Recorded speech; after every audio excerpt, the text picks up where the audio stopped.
time with us on your Friday evening.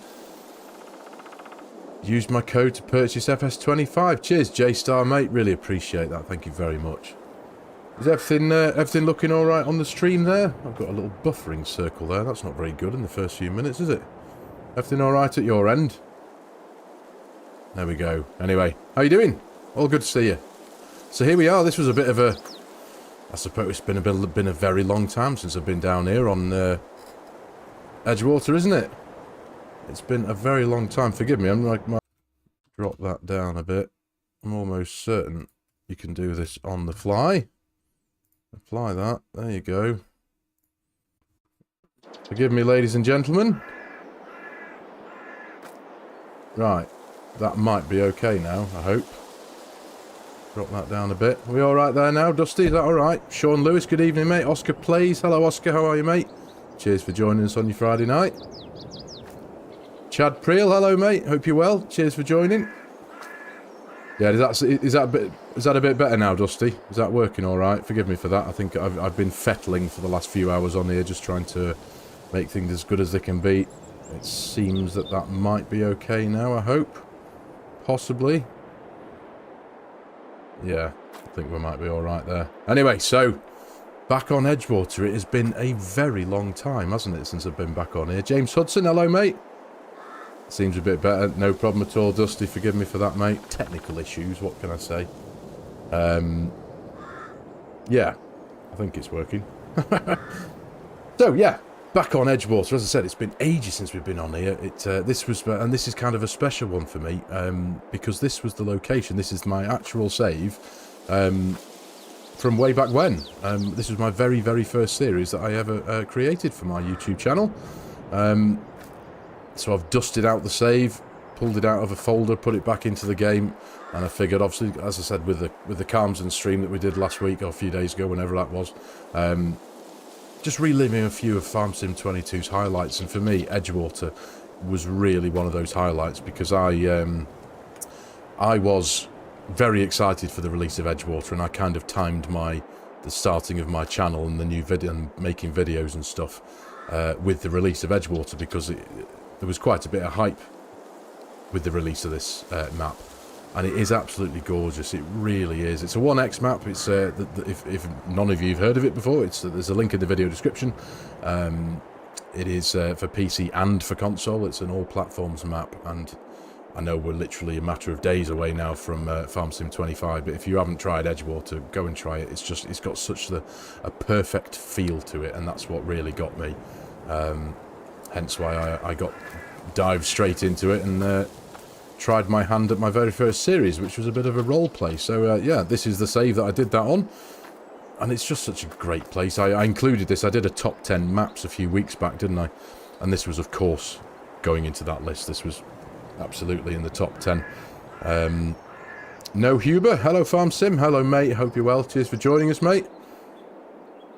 You've done that as well, Oscar. Thank you very much, mate. I really appreciate it. To all of you who have used my promotion code for the purchasing of any of the FARMERSIM 22 and for FARMERSIM 25, thank you really desperately much. I'm so grateful.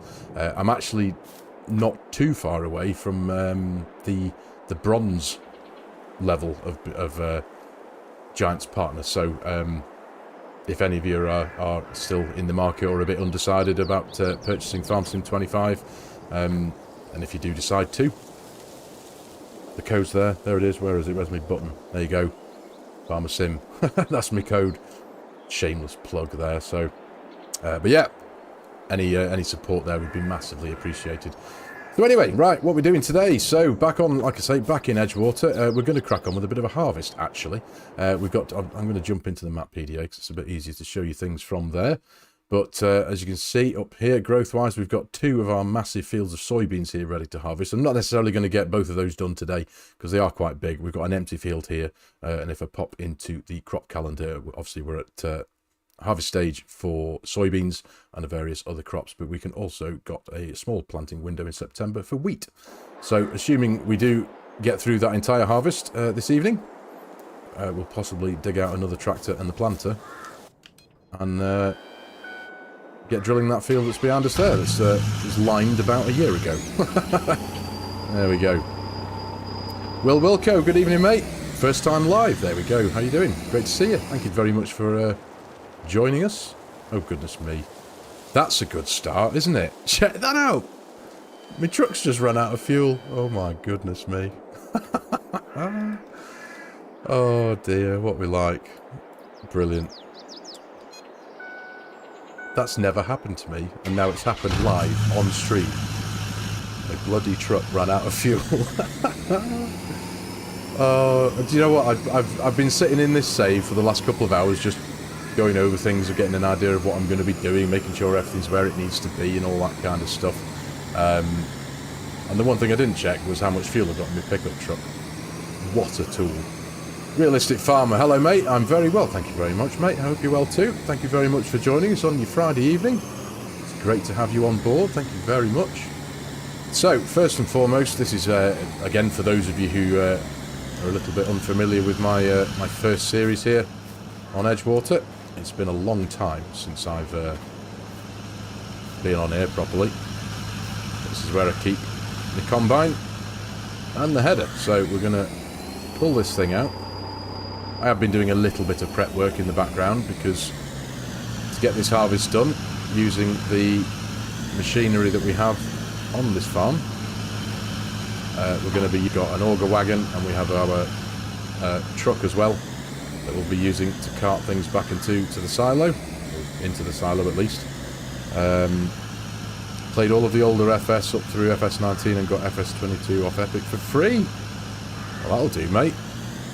That's a win. Wish I could get a free game. You played all of the old... Do you know what? I wish I had done that, been around for that, Will. I found Farm Simulator kind of maybe early to halfway on through FS19, probably, I think it was. And I absolutely loved it. I fell in love with it.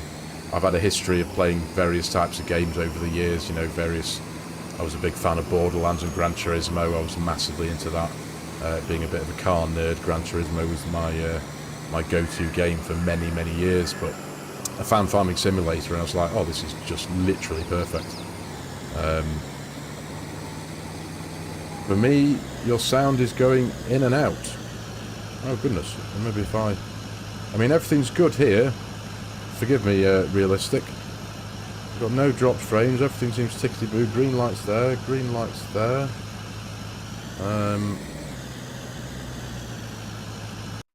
Trying to see what could be causing that problem.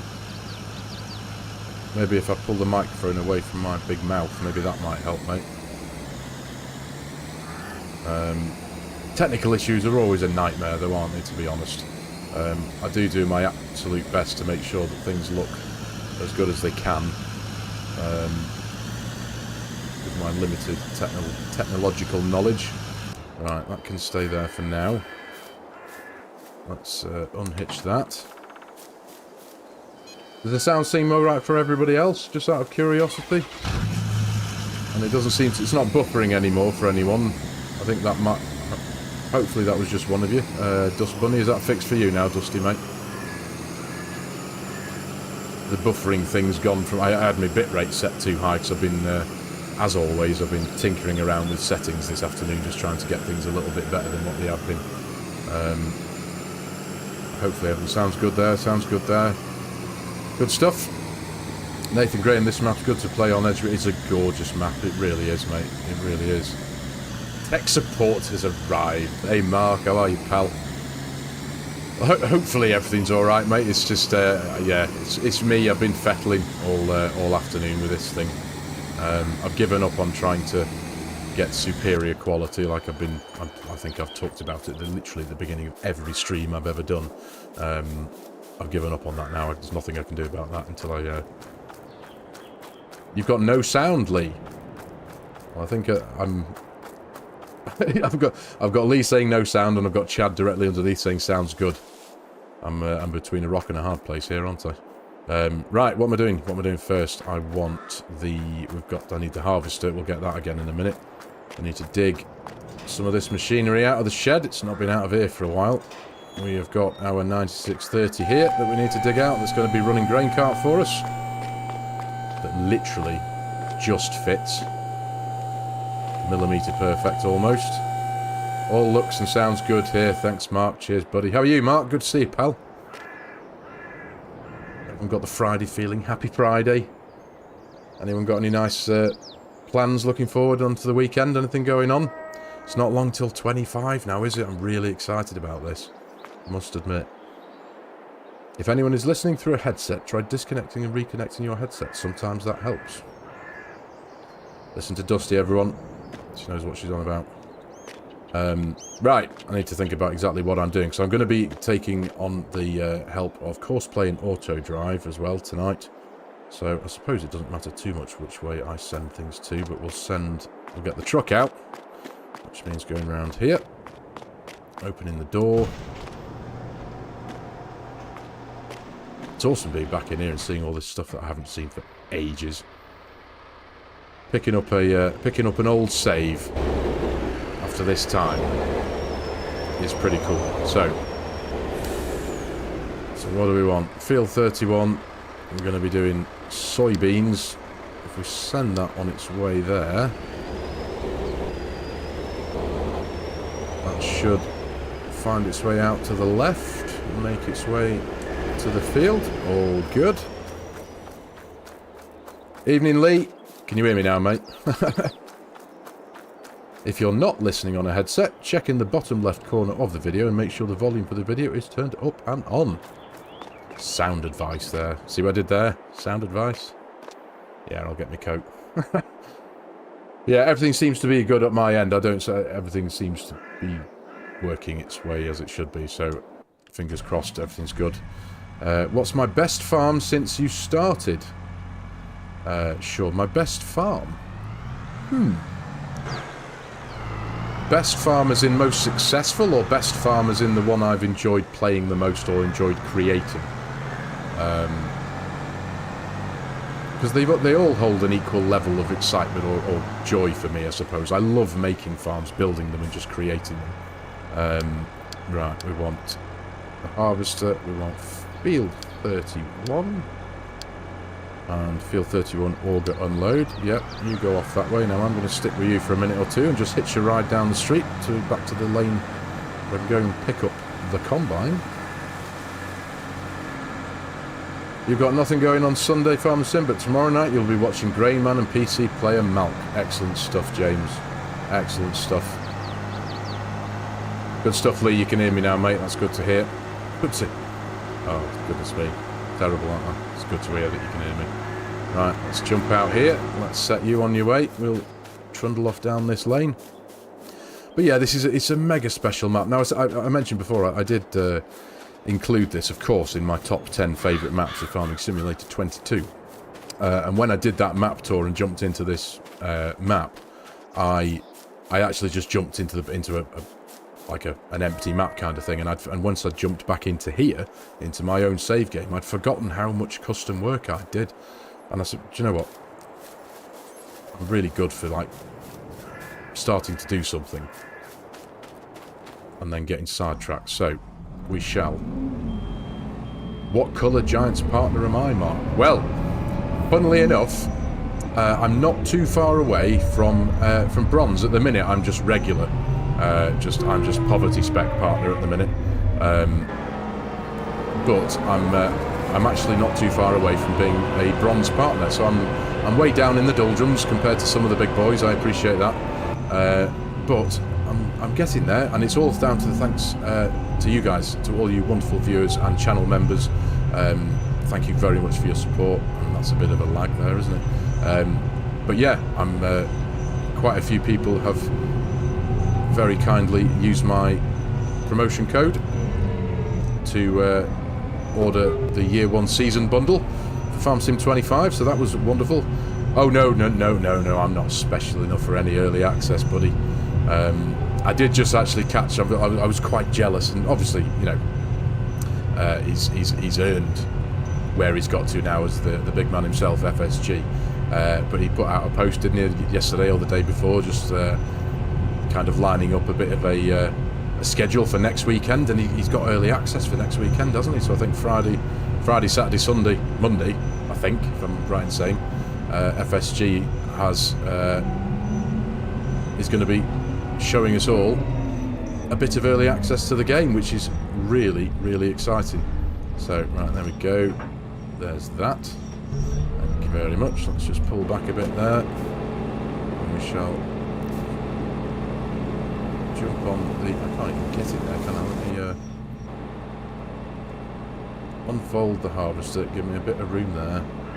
I need to unfold the header, drop out. Now I can get in here, connect up the PTO and cables. And in a few moments' time, because this harvester actually takes a good few minutes to kind of unfold itself for some reason. So now, we're off. That's what matters.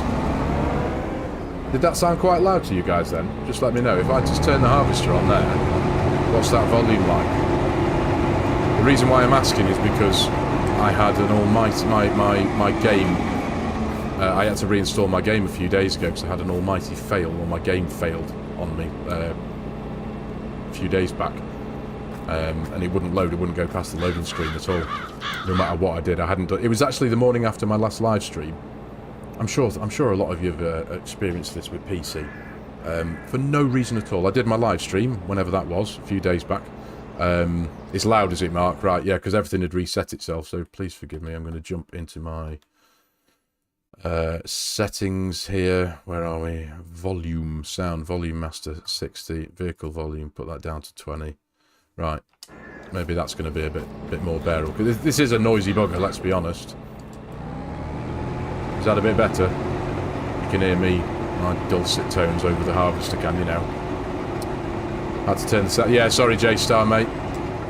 Yeah, like I said, I had to reinstall the game. The morning after my live stream, last few days back, when I wanted to crack on with making a video, yeah, couldn't do anything. The game just wouldn't go past the loading screen for no apparent reason. All I'd done is do the live stream, say goodnight, turn the game off, done. And sure enough, it had an absolute fit at me, basically. So that was a nightmare. Chris B, lots better. Good, thanks, mate. Apologies for that, ladies and gentlemen. Yeah, there's... my volume numbers needed dialing down a load, didn't they? So, right, I'm just going to pull this out to here. Because... well, reasons.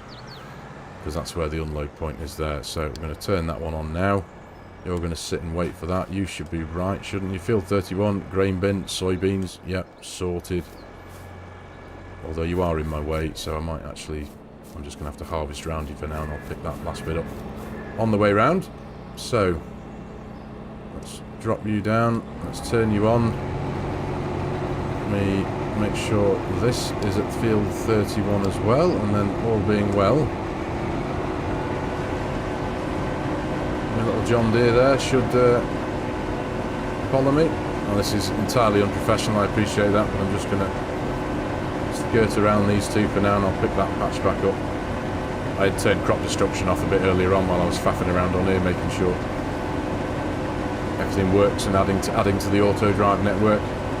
Much better, J-Star. Good stuff, mate. Good to hear it. Good to hear it. Again, apologies for that. So that sounds alright now, does it, out here like that? Let's change that to that. So we've got our quantities in tons. That's better. But there we go. Right, we're harvesting, we're working. Rock and roll. Rock and roll. So who is... I know this might be a bit of a silly question, but who is looking forward to FARMERSIM 25? I know I am. I've actually... I know that the likes of Scroft and Argsy and obviously FARMERSIM Guy, they've been posting out their Fact Sheet Fridays. And as a Giants partner, I've been receiving... I have access to all those weekly fact sheets and blogs that Giants have been posting out. And I think I did one or two videos quite a long time ago when FARMERSIM 25 was first announced, and, you know, I joined in the, you know, the fun, so to speak, and made a video or two about it. But then it didn't take long for me to start thinking, do you know what? Part of me doesn't want to know too much about the new game. And that's not me being a misery guts or anything. It's just, I don't know. I kind of thought, I don't know. It doesn't happen often that I get a nice surprise. Do you know what I mean? So I kind of thought I might just leave as much of it as I can to be a bit of a surprise. So when I download the game, I get the game, turn it on, and just have a few surprises. Does that make sense? Be a bit pleasantly surprised. I know about the main facts. Ground deformation for one. That does look really quite good. It really does. And the base game Courseplay stroke GPS edition that the new game has, that looks incredible, and it looks so easy to work with. The user interface looks really, really simple, and I'm really looking forward to that, to sampling that and trying that. I honestly can't wait. But from a creator side of things, this has been the thing that's obviously, the new game comes out, I'm going to be there, of course I am. I'm a Giants partner, I'm a FARMERSIM fan, massive fan, got to be on with the new game when it comes out. But as far as content goes, and doing this YouTube thing, it's going to be in time for X amount of time at least. It's going to be base game, isn't it, for a good, I want to say, several weeks at least. Do you know what I mean? Before any mods start coming out, and obviously maps are going to be a long way away, aren't they, really? So I mean, I'm debating with myself whether to keep going with some FARMERSIM 22 content still. So it's the best thing for me to do is to ask you guys, what do you think? What would you prefer? Would you enjoy a bit of both still, or would you prefer me to just dive straight into 25 and just wipe the slate clean with 22, or should I keep 22 on board for a bit? Keep maybe dipping back into Court Farms just for a bit of variety. What do you think? Gonna miss Easy Dev. I'm hopefully not going to miss it for long, J-Star. I've got to say, I do hope Easy Dev is going to be one of those that comes along really quite quickly. And something else, Mark. You know what I mean? You have to keep going as everyone is on the same page. Can't ignore it. Oh, I'm absolutely, mate. I'm definitely not ignoring it. There will be FARMERSIM 25 content. I honestly, the one I know that the Asian map looks amazing, and that's going to be well worth a look. But I am really quite excited for Riverbend Springs. I do love an American map. Here we are on one now, and Riverbend does look really, really nice. So I am seriously considering some form of Let's Play, kicking off with a Let's Play on Riverbend. But at the same time, we're all going to be in the same boat, aren't we, as content creators?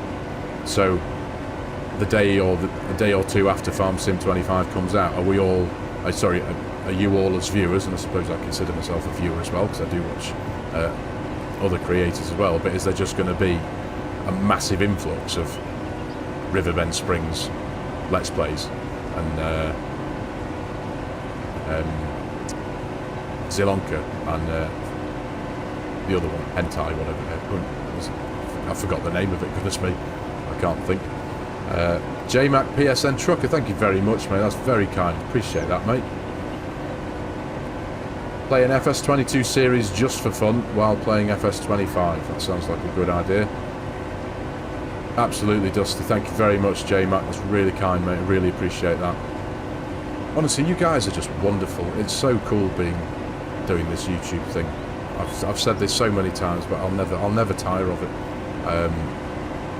It's such a wonderful experience being around all you guys and doing this live stream thing. It's brilliant.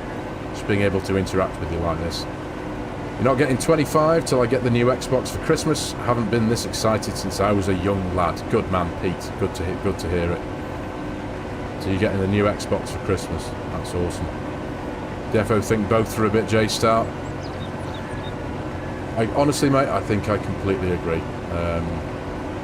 I need to stand out, mate. Do something different somehow. Well, you're absolutely right, Pete. You are absolutely correct.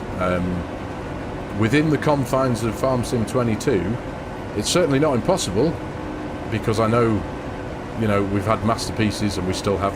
Obviously, we've had the masterpiece that was Surviving Wyoming by FSG. That was wonderful. And we've still got the masterpiece that is The Farmhand by Scroft, which is incredible. It really is. The amount of prep work that must go into, that Scroft must have to do behind the scenes, or what Scroft does behind the scenes. It's like writing a film, in a way. You know, he must prepare that. I mean, I've done role plays. I've done a couple of role plays, and I say role plays very loosely because they're, you know, I'm not oblivious to the fact, you know, the role plays I've done in the past are nothing compared to the likes of what the farmhand is and surviving Wyoming and stuff. But I'm learning, you know what I mean? It's a creative thing, and some people are just generally better at being creative than others. That's just a fact of life. It's still wonderful to do them, and it's been wonderful showing them off to you guys and getting so many wonderful comments. And it, you know, the one I did on here seemed greatly received. It's the series that got me started on YouTube, and it seemed to do really quite well. So it seemed to work, but there's still not a patch on the big ones, are they? But yeah, to do something different is within the limitations and confines of FARMERSIM 22, especially in 25 when you're literally just working with base game. And I think you can still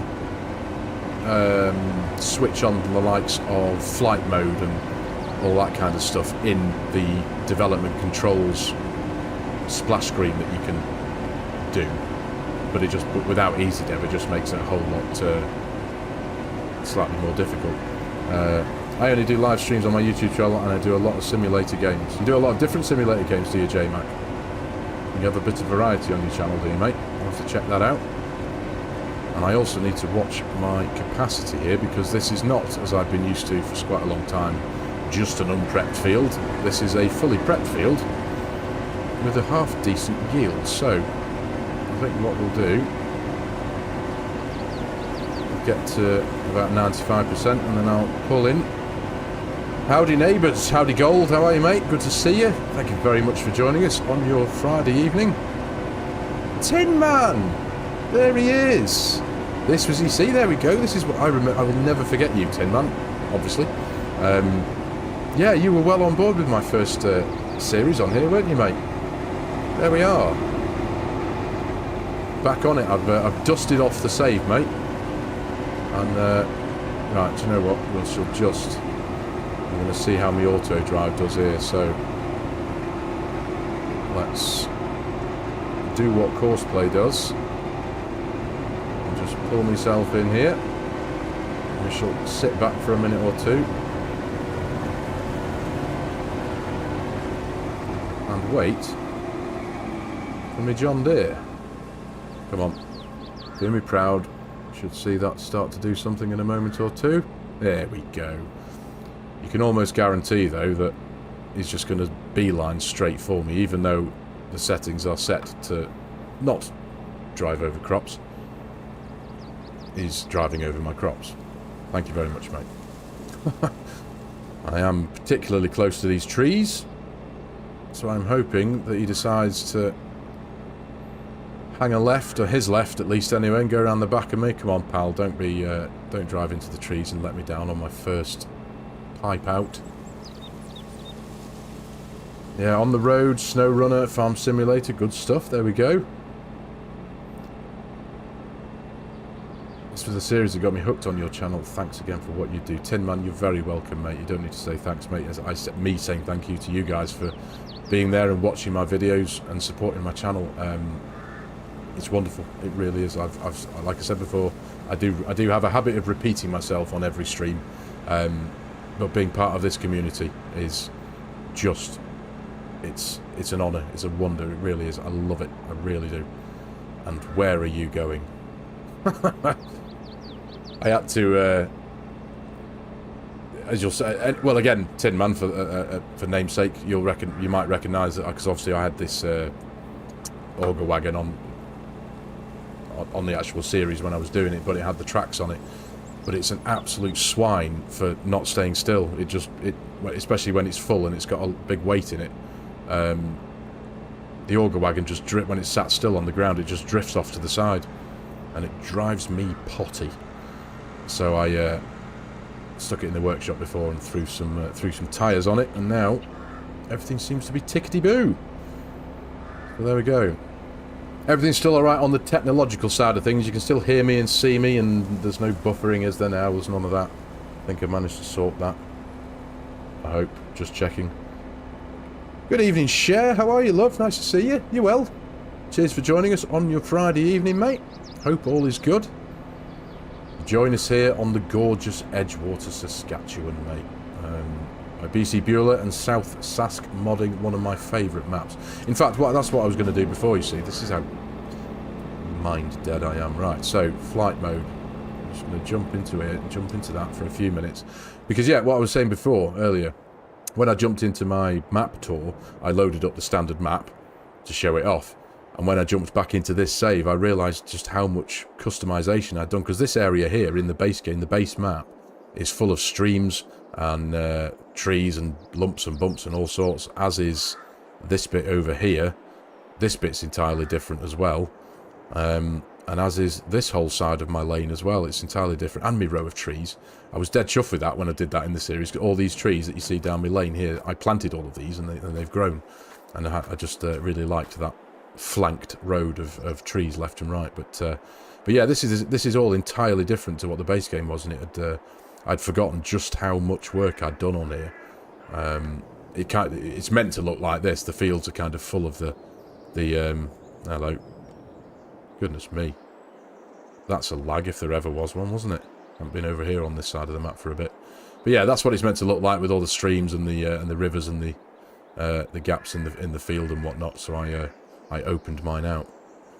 That was very laggy though, wasn't it? Goodness me, forgive me. RB Trucking, hello mate, how you doing? Good to see you, pal. Cheers for joining us on your Friday evening. Hope all's well. Life treating you good, buddy. Just checking out my deer stand and putting hay out for the cows. Good stuff. Right, so let's turn that back off. Yeah, I wanted to do that a few minutes ago and got carried away again, didn't I? So that's you sorted. Oh, it stopped unloading because I got out the harvester, didn't it? And that was entirely my fault. So let's just jump back in you, turn you off for a minute, reverse you back. I'm sure the cows appreciate that, Mr. Gold. Absolutely, Dusty, they really do. Let's just pull you back. See, I forgot about that. It's been such a long time since I've done things manually that obviously when you're in the cab yourself, in the harvester, and you stick your pipe out, auto drive recognises it and does what it's meant to do. If you jump out that cab, whether your pipe's out or not, it stops doing what it's meant to do, hence why it pulled its cover back. So yeah, we didn't get fully empty there. We got 32% left in the hopper, but hey ho, it's all good. So this field might take a while, to be honest. We'll see how it goes. But yeah, so who else is looking forward to 25? Let me know in the comments. Let me know in the chat. And what ideas have people got of you? What maps are you looking forward to playing on? Because we've got Zilonka, haven't we? Which we have had for 22, of course. I'm sure those of you are aware that the premium expansion came with Zilonka. But I am keen to see what Zilonka's... I really like Zilonka. It's a really, really gorgeous map, and it's got a really nice atmosphere. And I think Giants did a really, really good job of capturing that Eastern European atmosphere. Somehow. It's a skill, that. It really is. I've said that quite a few times now. Being able to make a map, I'm not taking away from how difficult it is to make any map. It's a lot of hard work and it takes a lot of skill.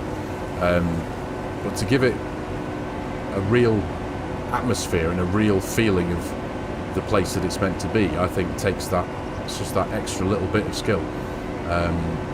Yeah, and I really enjoyed Zilonka. It's a beautiful map, so I am looking forward to seeing that in 25. But like I said before, I'm very excited to see the Asian map as well, to have a go of that as well. But Riverbend Springs, that's the one I'm going to be diving headfirst into, I think, at the minute. That's the plan anyway. Chad, you can't wait for 25, but you're still going to play 22. Yeah, I think that's, like we've just been saying, isn't it? That sounds like what it's going to be for most people. You can't wait for the rice fields, can you, Jay? Yeah. You're not going to purchase FS25 until after you've watched some various content creators to get an idea of the two maps, and hopefully some mods will drop soon as well. Good thinking, Dusty. That's a good idea, mate. Definitely. That is definitely a good idea for sure. Get a proper feel of it before you throw your money at it. That's not bad thinking at all, mate. Right. I'm going to have to do something about this patch in it because that's hideous. That's just not right. So I think we shall just stop right there. Turn you off again for a moment or two. Shift my truck out the way. Right, let's turn you off for a second. Reverse you back a few meters just so that I can get that bit with the harvester. Let's try not to take out my fence either. Get back in there, drop that down, spin you up. South Sask Modding, the creator himself. Good evening, mate. How you doing? You know what, mate? It's great to have you aboard. Thank you so much for joining us, South Sask, mate. It's great to see you. I've, as I was saying to everyone else a few minutes ago, I included this map. I did a top 10 maps a few weeks back, and of course this was included in it because this one has it holds a special place for me because this was where I did my first series when I started my YouTube channel a couple of years ago, and I couldn't not come back to it. So this is my actual save game that I dusted off. Let me just make sure that this auto driver, there we go. That should do, although he is going to need straightening up a bit because I think the auger pipe might not make it, or he might. We'll see. He's straightening up a bit. Oh, that'll do. That'll do. Come on. Yes. Excellent. Right. Lovely stuff. Nice. Right, let's try again, shall we? Headland number 2. You've been gifted the game share. You lucky thing, mate. You lucky thing.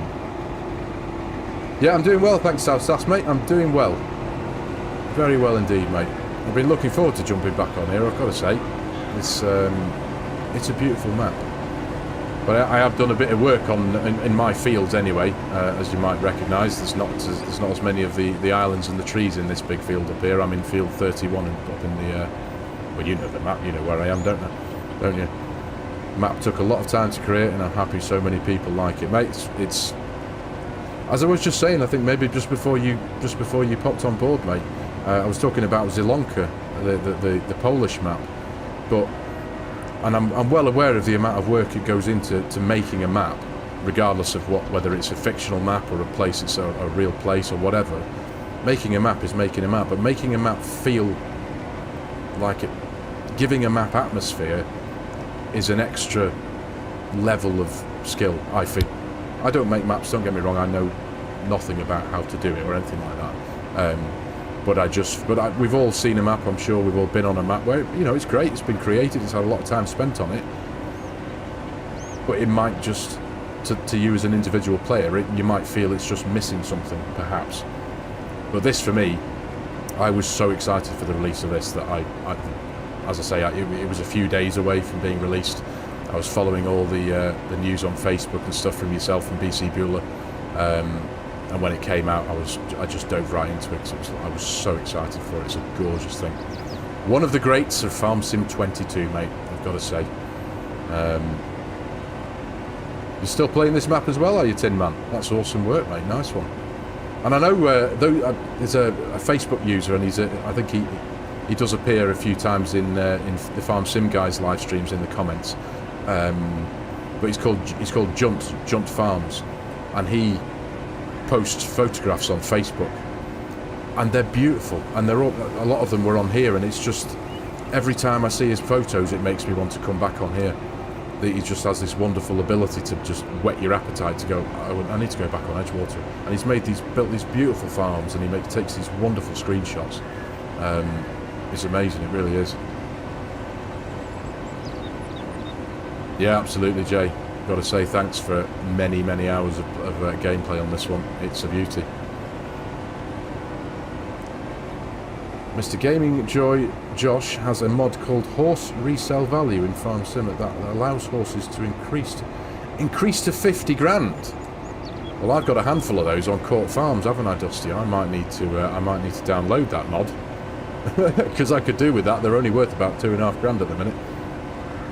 The whole idea was for them to be an investment, and so if I can download a mod that will, well, how many? I think I've got 8 horses, so that's 400 grand, isn't it? That'll do. Yeah. Oh, hang on a minute. Stop the press. Cher's making brownies for Llama, everyone. Nice work, Cher. I'm coming. Trust me, I'll be there. I shall bring my own plate. And napkins. Ooh. Sounds intriguing, South Sask. You've been modelling new buildings and objects for your new one. My new one will be even better. Well, mate, if you don't mind me saying, it's going to have a lot to live up to. It really has.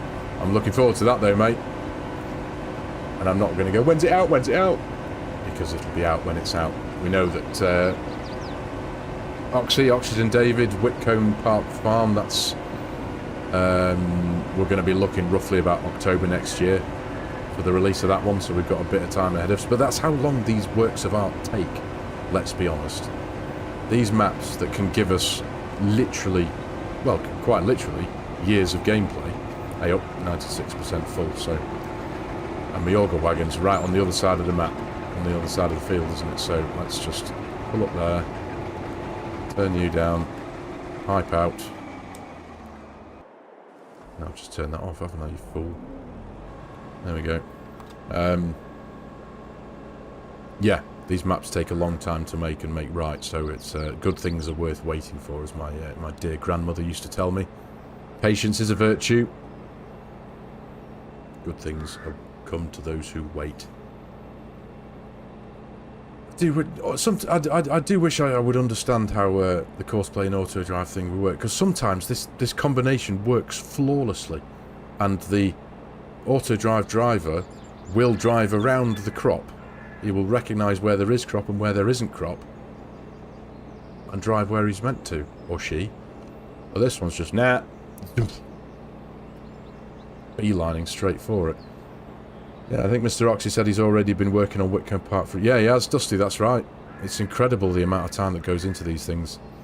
In my eyes, it's not hard to top. I've had so many ideas since the release of Edgewater, I'm itching to start the new one. Mate, all I can say, South Sask, is I, for one, cannot wait. I've been following you on Facebook since I started my Facebook, since this map came out, so I will be alerted in the background there.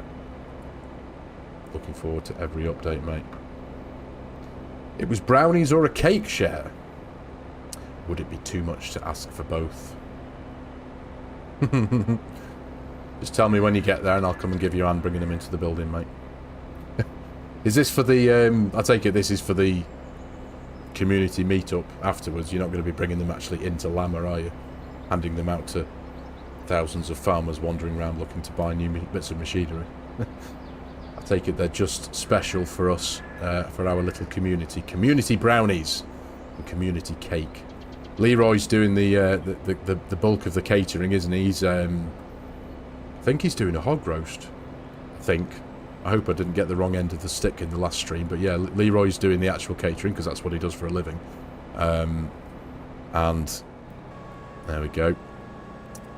But yeah, we're going to be well fed, it would seem, at Llama in January. Very excited for that. So yeah, share brownies and cake. Bring it all. That'll be awesome. If I was any good at baking or doing anything like that, I might even consider doing something like that myself, but I'm not, so I won't. Just for our community. That's very kind of you, Cher. Very, very thoughtful, mate. That's awesome. It's going to be really good, this get-together. It really, especially now that we've got... It's going to be different to the last one, isn't it? The last one we had, obviously, we had a relatively big footprint of the hall to share with the giant stage and everything that was going on there, and the big like auditorium thing that Giants had created to watch the FARMERSIM esports. But this time round, we've got our own hotel, haven't we? So it's just going to be all of us lot in a big room. It's going to be pretty cool, with a hog roast and brownies. So that's going to be good. It really is. But yeah, I've forgotten how big this field was. It's an absolute whopper.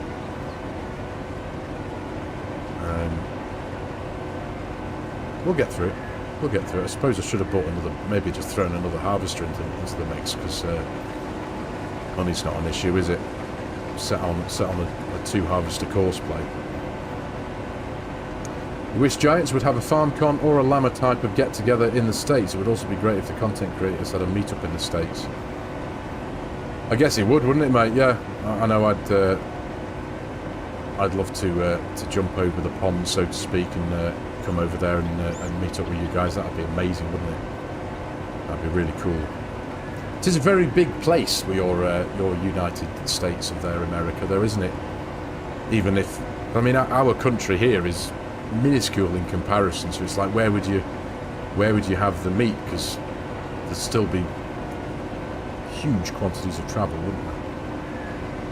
Sure, you could fit the United Kingdom into just one of your states, wouldn't you? You'd be up for that and all, would you, Tin Man? It'd be awesome, that, wouldn't it? It really would.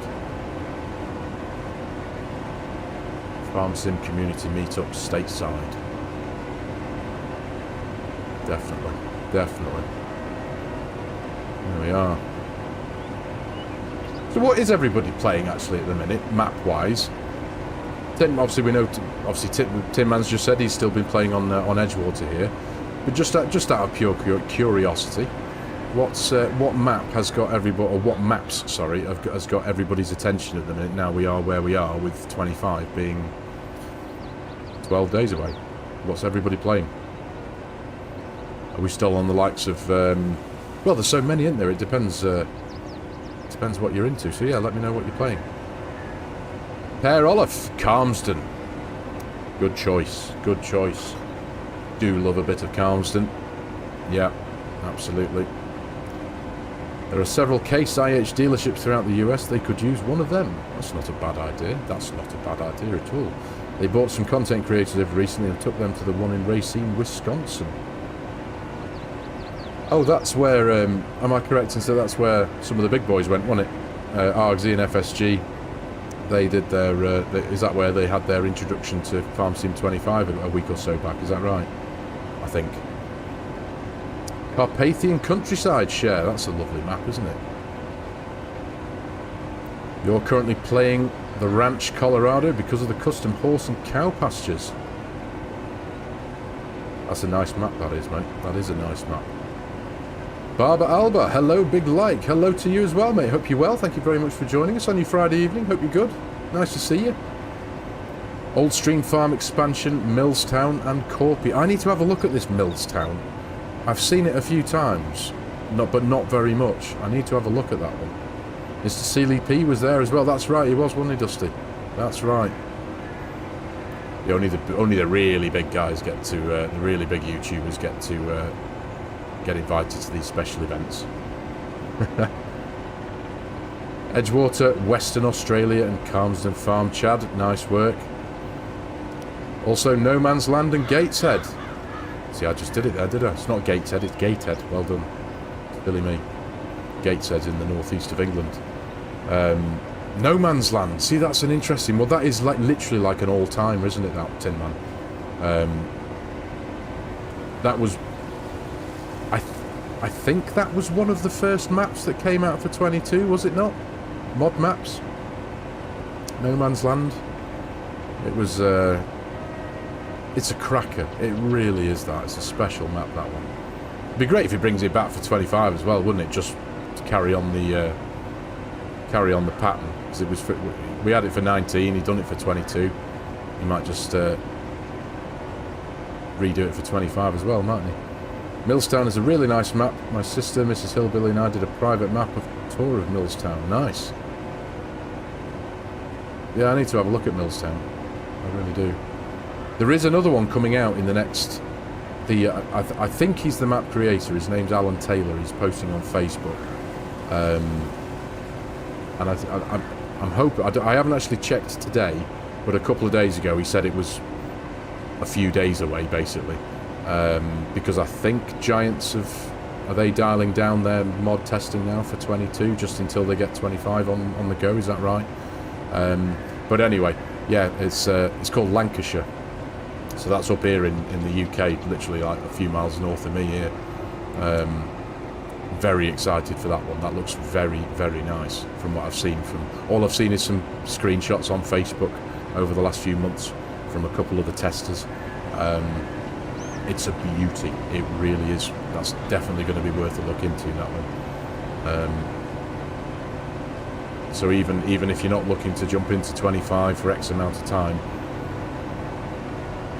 and again I've said this before, the wonder of our modding community, we're still getting beautiful mods, beautiful immersive maps that could swallow you up for weeks and months of your life playing these games. We're getting these at the very last minute of what I've always termed the life cycle of 22. It's amazing. It really is. Right, so I think 2 headlands is enough. We shall pick our header up in a minute when we get this little bit here and go and start creating some up and down rows, I think. I'm trying to decide which way to do it. Do I go north-south or do I go east-west? Being disabled, you play a lot of Farm Sim. It's a wonderful game, Chad, isn't it? It's so relaxing and chilled out, isn't it? It really is. Do you know what? I think I'm going to go north-south, just for a change. I always tend to gravitate towards running my centre rows along the longest edge of the field, whether that's usually on courseplay. That's usually the way I set my courseplay courses out. But just to throw a bit of variation in there, we're going to go north-south. So, Excessive Fours, just started this today, having a look around some guides after the intro. How much? You've just started. Are you talking about the game Excessive Fours? Just started the game today, FARMERSIM 22, having a look around some guides. After the intro, I'm at the shop like, now what? Okay. Now what? So, I'm trying to think where to start now. So, you want to... If you're starting completely base game, I suppose that's probably the best thing to start off with, I think. Would you agree, everyone? Instead of getting lost in the world of mods, of which there are millions, or thousands, yeah, to familiarise yourself with how the game works. Yeah, fresh start, right, okay. So, I guess, what's the Elm Creek? That would be the one to start off with, wouldn't it? The base game map. Go for that one. Go for Elm Creek. If you start in new farmer mode, you'll start the map owning some land. You'll own the starter farm on the map, which is just off the main highway. You'll have a few bits of equipment. If I remember correctly, you start off at the house and the field in front of you. I think, if I remember correctly, the field is always ready to harvest, isn't it? I think. So you've got your combine harvester, which is the green Deutschefahrer. You'll want to... So we said... there's a lot of information to take in. Farm Sim, once you get to grips with all of the stuff about the game, forgive me, that's not a good term, is it? But once you get to grips with how the game works, it's like second nature. But starting afresh, starting from the very beginning, it might seem overwhelming. But don't be overwhelmed by that. It's all good. So what have you got there? You've got the 3 start field and canola. Right, is it canola that's ready to harvest, perhaps excessive? If that's the case, you can use your Deutschefahrer combine harvester to harvest your field, of course, with it being a harvester. And you'll have, I think it's one of the red Massey Ferguson tractors and a trailer somewhere nearby. So, firstly, are you on PC or are you on console, excessive? Not that it matters, the game works the same either way, but it's just interesting to know because you excuse me, you'll have access to some more complicated mods, I want to say, maybe. But yeah, either way, you'll have the first field to harvest. So jump in your green combine harvester, Drop the header down, connect your header up if it's not already connected up. I think it might be actually. Drop it down, turn it on until it does a bit of something like what mine's doing here. And basically carve your way through your field of canola. And when your combine harvester hopper, which you'll see in the bottom right of your screen, the fill level indicator that's just to the left of the rev counter, when that gets full, go jump in your Massey Ferguson in your trailer,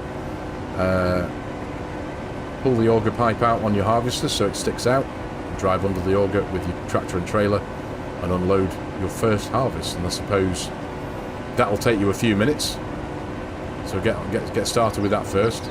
But essentially that's you'll carry that on, you'll harvest your first field, go put it into your farm silo, and then in the menus you will see, let me just get to the end of this one here, stop there for a second. Right, so if we go, which one do we want? We want this one here. So in your screen excessive, you'll see a menu here that's highlighted with this little icon here called commodity prices. You've got canola that's ready to harvest. So you'll see here, what you'll see is a list of sell points that are on your map. So you won't see this exact list, but you'll see a list nonetheless of the different ones that are on Elm Creek. And that'll tell you how much they are buying that particular crop for. If you go to your show price fluctuations tab at the bottom here, and that'll show you the different months of the year and the values that you'll get for that individual crop at that time of year.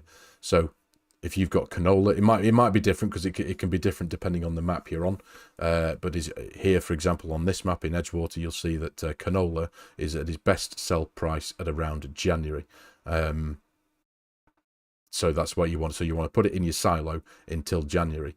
If you're on PC, I highly recommend going to the Giants Mod Hub and downloading this mod here, which is called Time Saving Stock Check. It's by one of our wonderful viewers, Mark Haythornthwaite.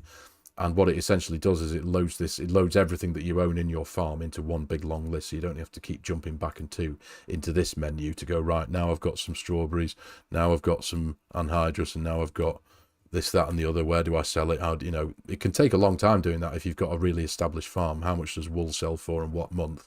If you download that time-saving stock check, it will see you here. Boom. Everything. Where to sell it, what time to sell it, how much it's worth, blah, blah, blah. So, seriously, go do that. Oh, hello, Mark. You're back. Sorry, all that I was away for food. Well, you're not going to get any complaints from me there, mate. Food is absolutely vital. Welcome back, mate. Yeah, sorry, I was just we have a new player in town. His name is Excessive4. He's in the chat there. He's just downloaded the game and he just needed a little bit of help. You're on PS4. You're going to start a save game and sleep. So hopefully, save game and sleep. Hopefully, see crops start growing next day. Assuming that you've got crop, forgive me, Excessive. I don't know where you're up to in your save game and what you've started out with, but your crops will only grow if they've been planted. Forgive me, I can't remember how you start in new farmer mode and what fields you've got, how many you've got, and what state they're at. I'm almost certain there is one to harvest, like you said, canola, but you'll see if you go to the growth menu here again, the tab that looks like this. Bring up your map PDA here. You'll have all the different fields on the map will be highlighted with different colours as to what stages of growth they're at, whether they've got anything in the fields at all, whether they're empty. Obviously, bright orange like this means they're ready to harvest. Purple is harvested, but you'll see the colour chart here on the right hand side. So if you own fields that are green, like that one there, or dark green like that one there, or any variant of green in between, then yes, if you go to sleep. Oh, sorry, Excessive. Right, you've done that. All three fields are green. Right, excellent. Sorry, forgive me, mate. Yeah. It's been a very long time since I've looked at Elm Creek. Very, very long time. Right. That's going to do for that us there. That's 92%. So, where are you, grain cart? I think you're just round the back there. Right. Should we put an imaginary fiver on whether that grain cart, when I put my pipe out, is he going to stay in the field, or is he going to try and drive over through that river and come in a straight line towards me like an idiot? Come on, turn around. Now that you've got plenty of room, you've got 2 headlands worth of room to spin around in. Come on. Come on. Do me proud. Oh, it's doing it. It's staying on the field. No, it's not. Yes, it is. Oh, you're not going for a swim, are you? Oh. You complete numpty.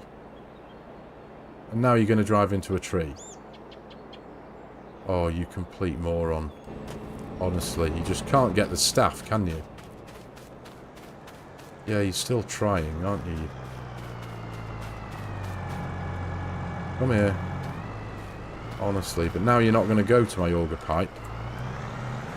And now you're going to drive away and get completely confused again. What are you trying to do there? Honestly. People. You thinking of coming up for your birthday, Cher? Forgive me, I'm going to have to scroll back up. Sorry, Cher, forgive me, love. Lots of things going on. You're planning a trip to Chester, fancy a meetup? Yeah, Chester's are not far from here, mate. Absolutely. Where... Let me just... Come on. You complete tool. There we go. Yeah, Chester's not far away, Cher. Oh, my word. Oh, my life.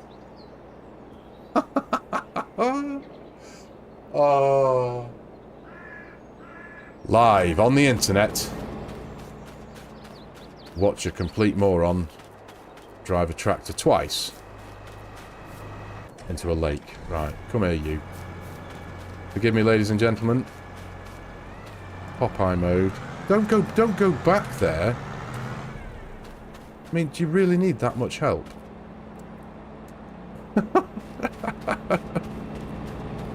Rule number 1.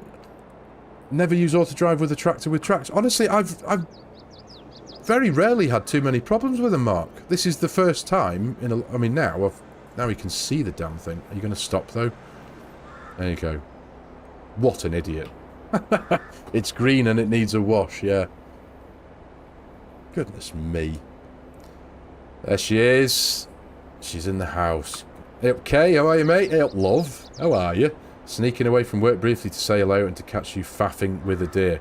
Well, that wasn't actually me. I'm not going to take blame for that. That was this gentleman here who decided that en route to the auger, he'd give the deer a quick bit of a wash in the river. Twice. Twice. It's like your puppy at the... Oh, Jay, have you got a puppy? Come on. Tell all about the puppy. What breed of puppy? Is it a big puppy? Is it a little puppy? All puppies are wonderful. What type of dog is it, Jay? Do love a dog. I keep wanting to bring mine up here, but I'd be having to get up and down all the time. Right. You're full now. So now...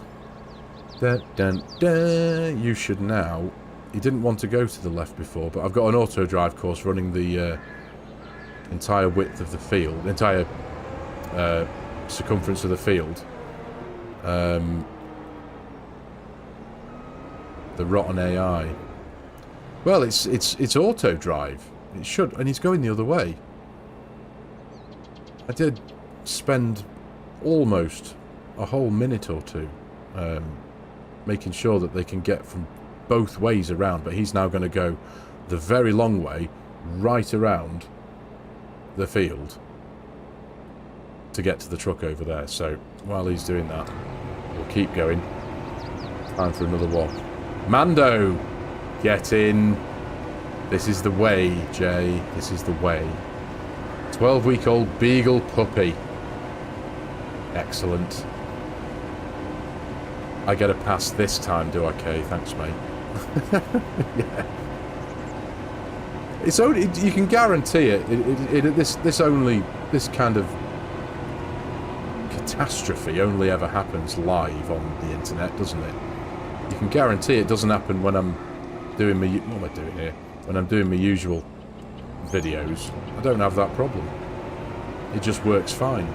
And I can just fly around making cinematics. But if I'm doing it live, you can be guaranteed it'll all go down the pan. So there we go. A 12-week-old beagle puppy. Puppies are so cute, aren't they? You just can't get enough of them.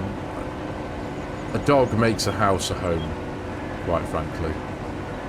And mine makes a home hairy. All the time. But yeah, wonderful things. They really are. But yeah, I am... it'll take a couple of refills to get that truck full, sorry.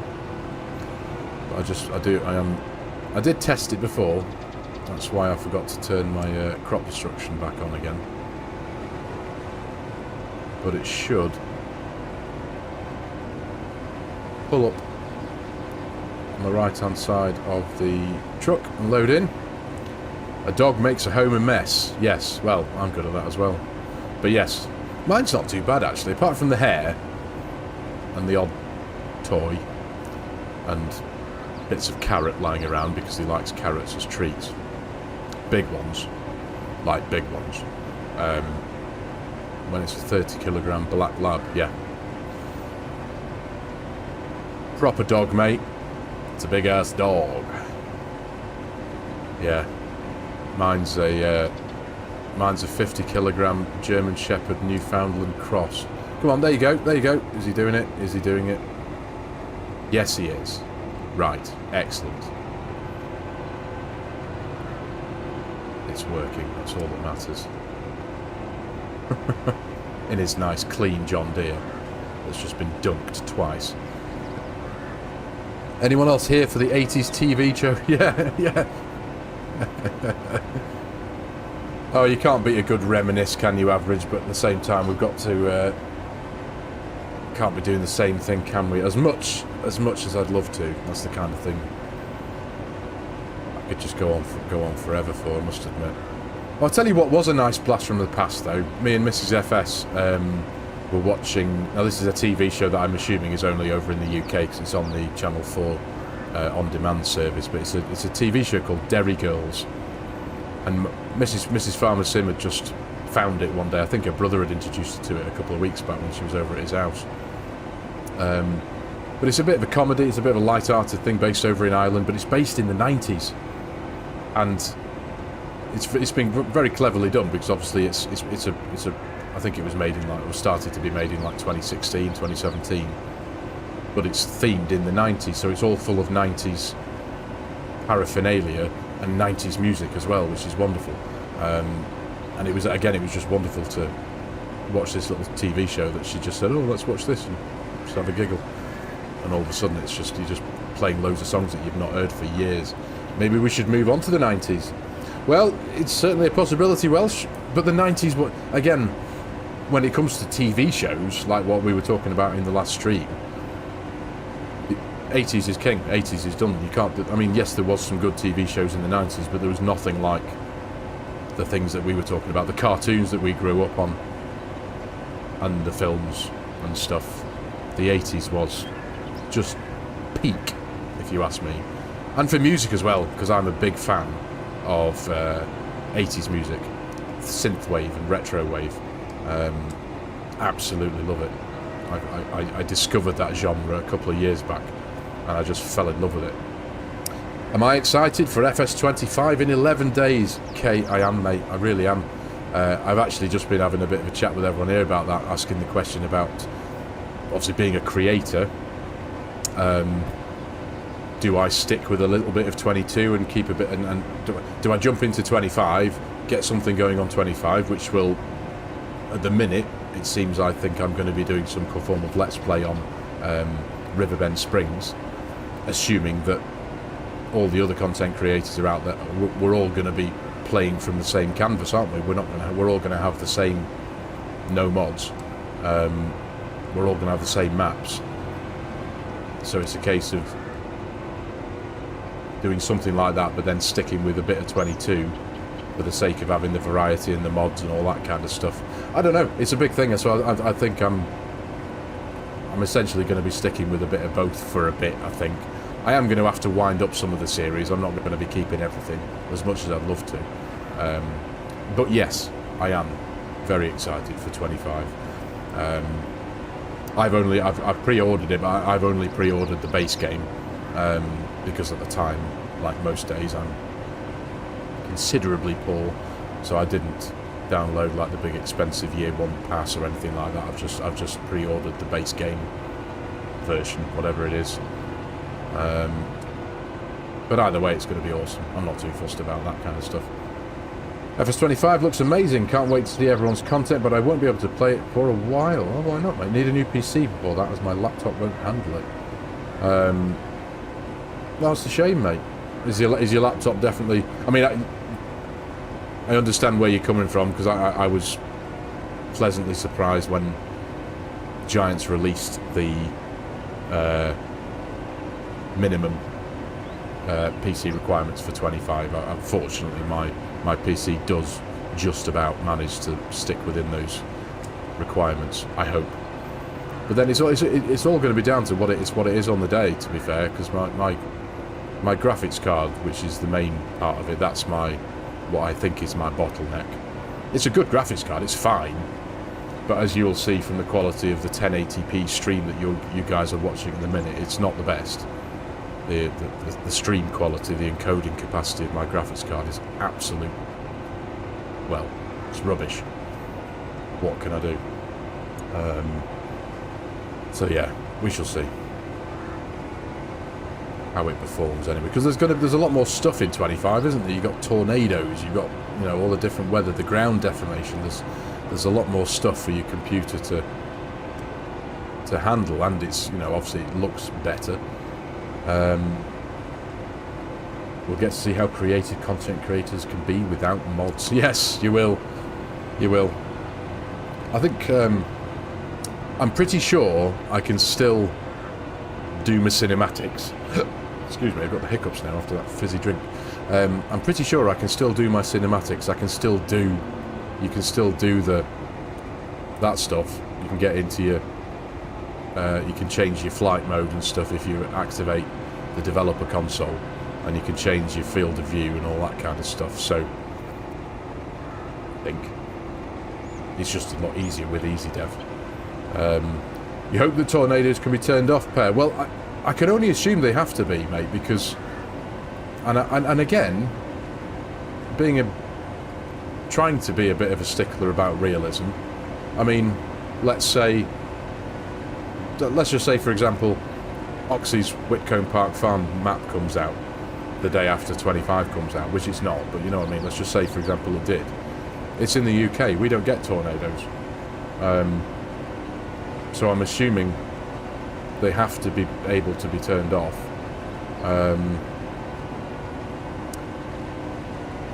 Yes, mate, I am playing 1080. I reduced my heads-up display. I reduced that down to 55% the other day when I had to reinstall my game completely from the ground up, because it just completely had an epi at me and wouldn't load up past the loading screen. So I've reduced the heads-up display, but I am streaming in 1080p.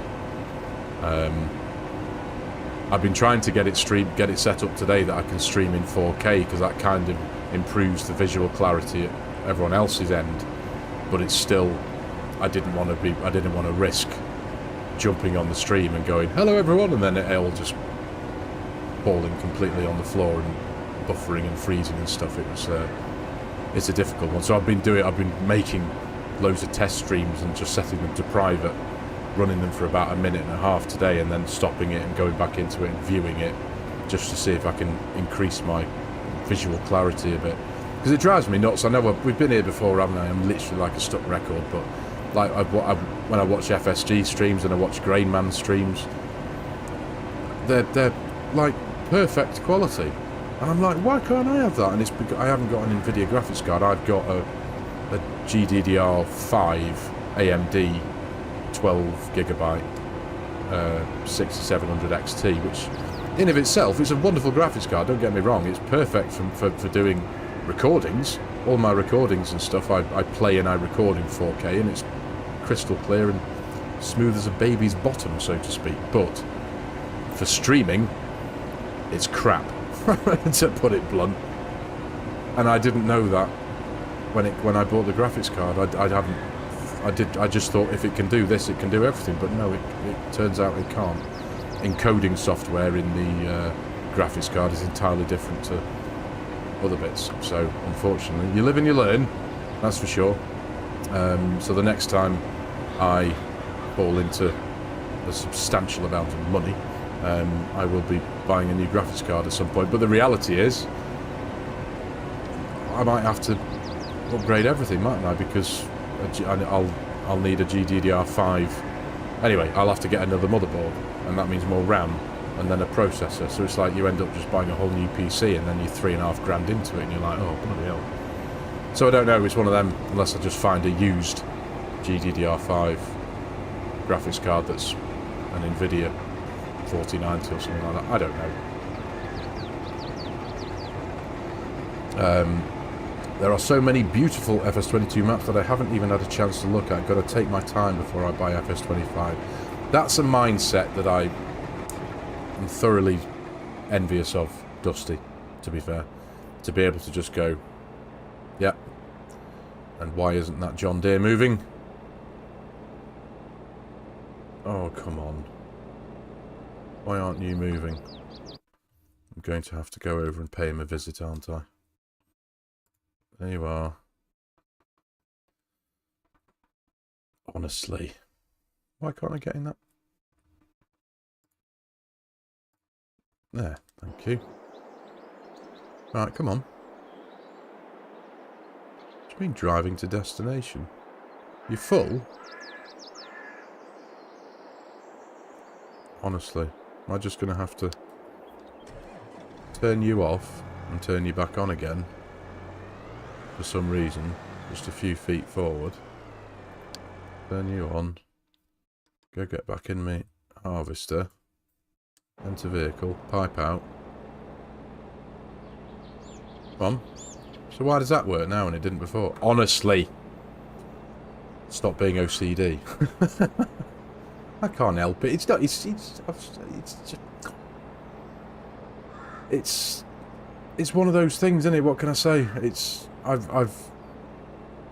When I started doing this YouTube channel, and because I've watched so much YouTube before that, it's something that I found difficult to watch from other people. If I watched somebody if I watched somebody's video and the visual quality was substandard, shall we say, I found it difficult to watch. I've always been a bit of an audiophile. I've always had an appreciation for visual clarity and as high definition as possible and all that kind of nonsense.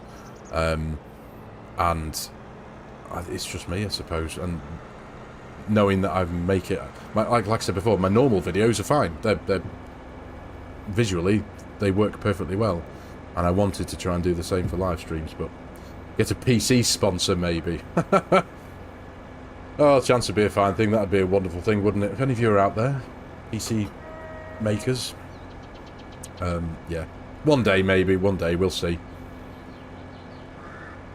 People watching for you, not the super high quality picture. You spoiled that. To be fair, you're absolutely correct, Mark. Yeah, if I saw my face in 4K, that's no viewers whatsoever. You've got a very valid point there, mate. Yeah. Well, there's one. Bad Hog question: what is the best, biggest fields map similar to Red River, Manitoba? The best, biggest fields map similar to Red River, Manitoba. Come on, Mark. You're a seasoned big field map player, I feel. I mean, Huron County, Michigan is a good one. There's some big fields. They're all relatively square, which isn't a problem in of itself, is it? Huron County's a good one. Spring Creek, North Dakota is a good one. That's a big map, so you'd expect it to come with big fields as well. Big fields. Red River, Manitoba.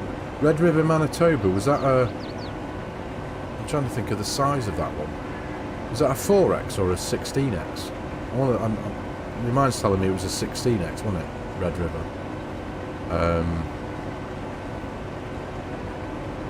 Thanks, Chad.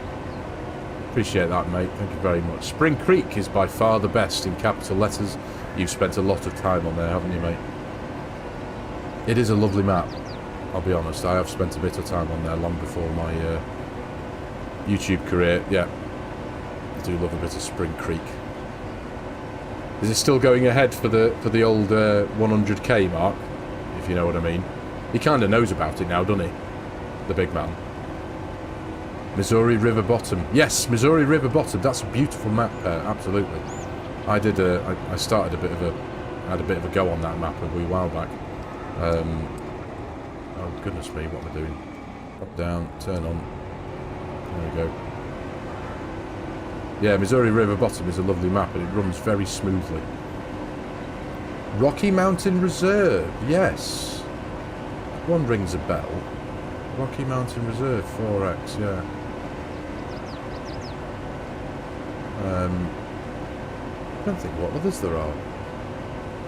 There's so many, that's the problem. It's not a problem, it's a good thing, isn't it? But there's so many that we've had. Missing spots during the different stages of field work bothers me way more than video quality. Honestly, mate, yeah, I know what you mean, RB. It's, I've always described this game as wonderful for exercising OCD. It's great for that, isn't it? Because you can consult your map, like, you know, you jump into your map PDA and you see a little tiny speck of orange there and it's like, ooh, or little bits around the edge there, and you just go. Well, I always say to myself, I'll get those bits at the end.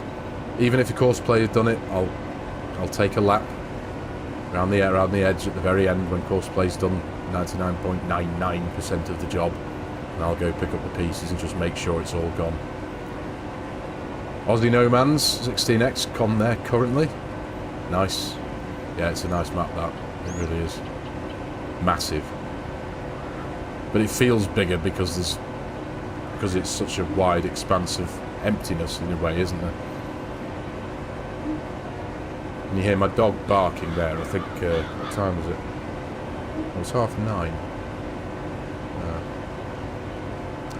So that's, yeah, onto another topic though. That's one of the reasons why I haven't been able to get any of my usual content out. I wasn't able to do anything for Wednesday. I usually do a Monday. I usually try to do a Monday, Wednesday, Friday video. I was successful for Monday. Wednesday went completely away from me because the lad, the young lad, he passed his driving test a couple of weeks ago. So we were car hunting, and any of you in the UK who have had to deal with putting a new driver on the road recently in the last few years, and I'm sure you will feel my pain here, car insurance. Oh my god, what a ridiculous thing this is, honestly. He's 18 years old, and I understand car insurance is what it is. A few laws and few rules have changed over here in the UK in the last few years. It's not what it was back in my day. But finding a car and getting affordable, I say affordable, it's ridiculous. Basically, we bought him, no, sorry, we didn't buy him. He bought himself his first car for 1,400 quid, bought himself a Ford Fiesta. And have a guess at how much it cost to insure. With me on the policy as a named driver, because bear in mind, one of the rules that's changed in the last several years for car insurance for new drivers, back in my day, my first car was technically, on paper, it was my dad's car, he owned it, and I was a named driver. So the insurance was very little. Whereas now, every new driver has to have their own insurance policy. So it can't be done the way it used to be done. So he's now got his own insurance policy, so he can start building up his no claims bonus. But to try and bring the cost down even the tiniest little bit, I'm now a named driver, and obviously it helps because I can legally move his car around and drive it about and do stuff to it if I need to. But a 1,400 quid car, have a guess at how much the insurance, for the year's insurance is. You reckon £2,000, Mark? 3 grand. Almost on the head. 3 £1,000 to insure a £1,400 Ford Fiesta. It's so extortionate. And I mean, fortunately, I mean, and believe it or not, that was the most affordable option. A couple, you know, when you go to these compare sites, like you got Compare the Market and Money Supermarket and all that kind of stuff, Confused.com or whatever. So these sites, you go in, you type in your details, and it searches all the different companies who provide the stuff, whether it's insurance or house insurance or any of that stuff, and you get the cheapest deal. So naturally, that's what we did, and the lad and Mrs. FARMERSIM were doing that constantly all day long. They were looking at Auto Trader, which is the UK's kind of main car sales thing. Yeah, that's with a black box and a front and rear dash cam. The black box, it's, yeah, extortionate. Yeah, they went on Auto Trader, because this is the saga. This is one of the reasons why I couldn't even pull myself to do a live stream on Wednesday night, because I was stressed beyond belief, right? So the saga is, or I say saga, it's fine now, everything's good. He's got his car, he's legally driving, he's on the road, he's actually at work at the minute until about 10:30, because he's got himself his first job. He's got his he's working at McDonald's, and he's doing good, and it's great. But and getting your first car, that experience, and it was in my experience way back when, it was a wonderful thing. You pass your driving test. I was fortunate that I already had my first car sat on the drive, ready to go. So I passed my test. I came home. Mum and Dad, passed my test. Bye, and you're never going to see me again. Jump in my car, boom, gone. And that was it for the rest of my life then, just drive around. And for the lad here, we got his car, but we couldn't insure it. So we went down to buy it, we picked it up, but we'd already got the quotations for the insurance. And then, so the natural order of things, you buy your car, you make sure you've got the insurance quote there so you can just follow it through, activate the policy, pay the first payment, you're insured, jump on the DVLA, tax it, drive home. Sorted. No. Because we had done, which you would naturally try and do, which in my mind you would naturally do, because we had done a lot of quotations looking at trying to find the most affordable car during the last 48 hours. So we'd looked at Auto Trader, we saw, for example, a 1.2 Renault Clio, there's the number plate, we go on the insurance thing, we type in that number plate, we get an insurance quote, right, that's X amount. They were all roughly about £3,000, and then it's like, right, well, let's try this Vauxhall Corsa, let's try this Ford Fiesta, let's try this Honda Civic, whatever it was. They did that many times. So throughout the course of the day, they had probably got about, no word of a lie, maybe 70, 80, maybe 90 insurance quotes. So when we came to initiate the policy, when we'd actually bought the bloody car, it said, sorry, we can't do this. And it was like, what do you mean you can't bloody do this? But I'm sat here at the bloody car sales place. Fortunately, and this was no word of a lie, fortunately, this was an incredible turn of events. We were looking at cars as far away, for me anyway, over here in Cheshire. We were looking at cars like over in Halifax, up north in Preston, down near Stoke-on-Trent, you know, with roughly about a 40 or 50 mile radius, because it's worth travelling for a reasonable car. As it happens, we found a Fiesta later on that day, the car that we bought, and it was literally 10 yards from my mate's workshop. And that's the one we ended up going for. Had it not been for that fortuitous little bit of circumstance, being able to buy the car and drive it within a private industrial estate from one workshop to another, where my mate with his trade plates was able to get in the car and drive it back to our house for us, untaxed, uninsured, on his trade plates, we'd have been buggered. But anyway, and we ended up having to go through the insurance thing, and it came up with a message saying the insurance quote said, sorry, you need to contact our policy investigations unit. And it was like, what? Why? Because we'd done, essentially, the long story short is, because we'd done so many insurance quotes for the lad on various cars, the computer algorithms flagged that up as fraudulent. And so we had to get in touch with a human being that morning to confirm that there's no fraud going on. We are in actual fact genuine people trying to buy a genuine car, and we've actually already bought the bloody car, but we couldn't insure it. So anyway, that was stressful. I'm not good at it, but yeah, so anyway, there we go. So with the black blocks, yes, what engine we ended up going for, because surprisingly enough we were looking at 1 litres, 1.2s, and he actually did a quote on a 1.4 Honda Civic, and that quote came back as exactly the same price as a 1.2 Renault Clio. And it was like, oh, so maybe a 1.4 capacity engine is still affordable. So we've ended up finding a 1.4 turbo diesel Ford Fiesta for exactly the same money as a 1.2 Vauxhall Corsa. But the Vauxhall Corsas, as good as some of them are, as ideal first cars, the 1.2 engines have got head gasket problems. They're really prone for blowing their head gaskets. So I kind of wanted to stay away from them. Kind of. So yeah, 1.4 CDTI. It's a tidy little car, 90-odd thousand miles. Yes, well, 3,000 quid. 3,000 pounds. It's ridiculous, isn't it? With a black box, with a front and rear dash cam. It's so unfair on new drivers. I get it, I understand new drivers, especially, without being stereotypically sexist, boys, men, young drivers can be a bit more boisterous than the fairer sex, can't they? I get that. But it's still, I mean, £3,000. He's paying it for it. He's got his job. It's 250 quid a month. He can afford it. So, and he wants it. You know, now that he's got his freedom.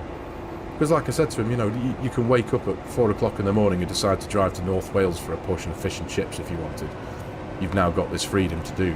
That's what the joy of driving can bring to you. He's never had this freedom, and he's as happy as a pig in the proverbial you-know-what now. And we've barely seen him. He's like, right, I'm going out now. He'll come back from work and go, right, I'm going back out now. It's like, we've gone from years of him never leaving the house and just sitting in his room shouting at his telly, shooting people in the face and playing computer games, to going out now, bye. And he's just gone. And it's brilliant.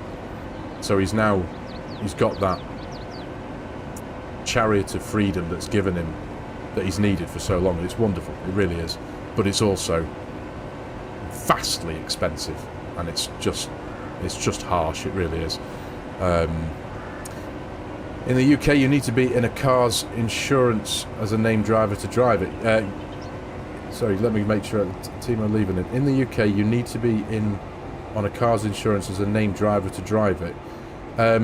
Pretty much, Timo, yes. There are exceptions. For example, if I have my insurance policy where I have insurance to drive other people's vehicles with their permission.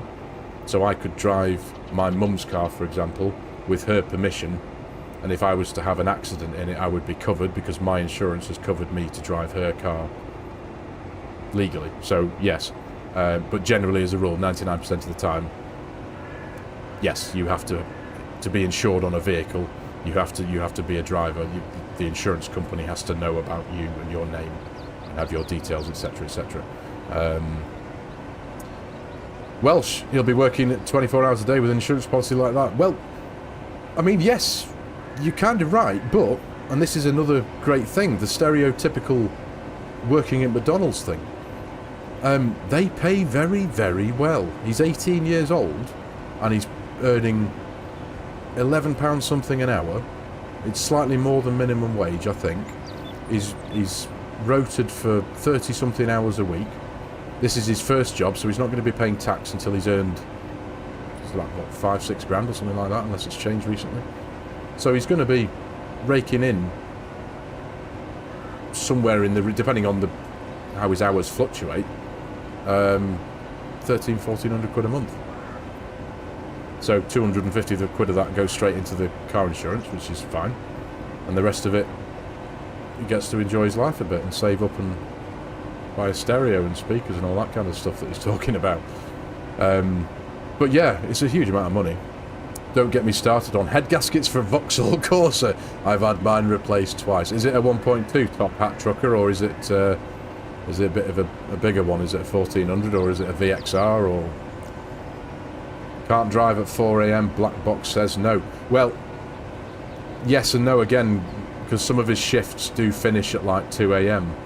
And apparently, because it's GPS active, because it works off the GPS and the pairing with an app on his phone, once that happens more than once, they'll see a pattern that his car will be driving at like 2 AM, for example, but they'll see that he'll be coming straight back home to his home postcode, if that makes any sense. So I'm hoping that shouldn't be, because they can't discriminate as deeply as that, can they?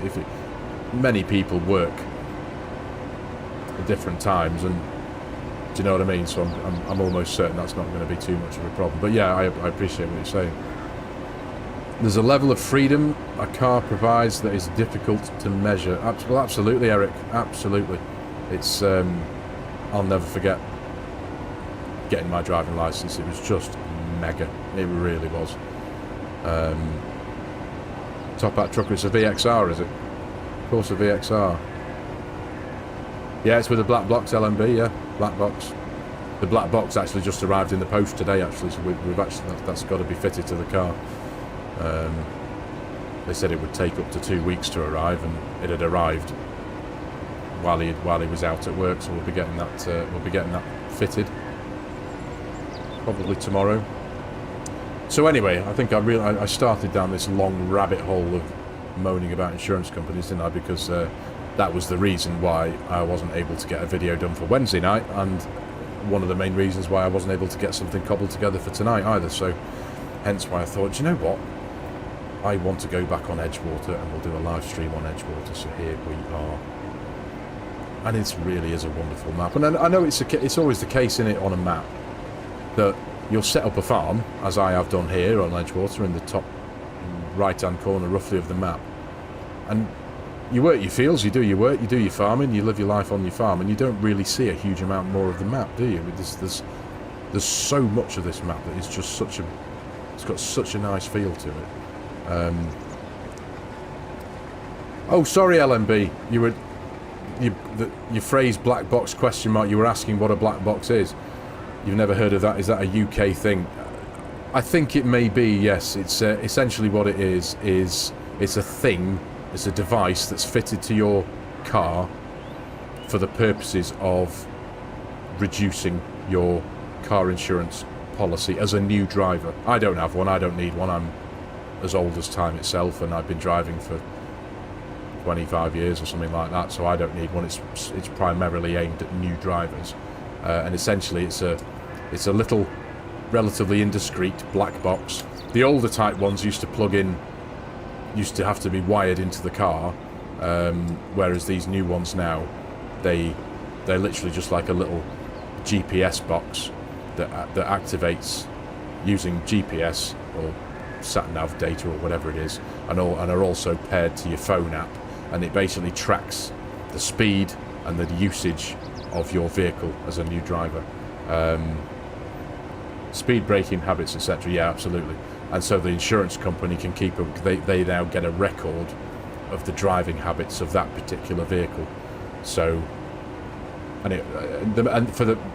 think primarily for speed, because it can tell when you've been speeding, because it can see via GPS, it knows where there's a 30 limit or a 60 limit, and it can record what you're doing on that road. So it's one of those.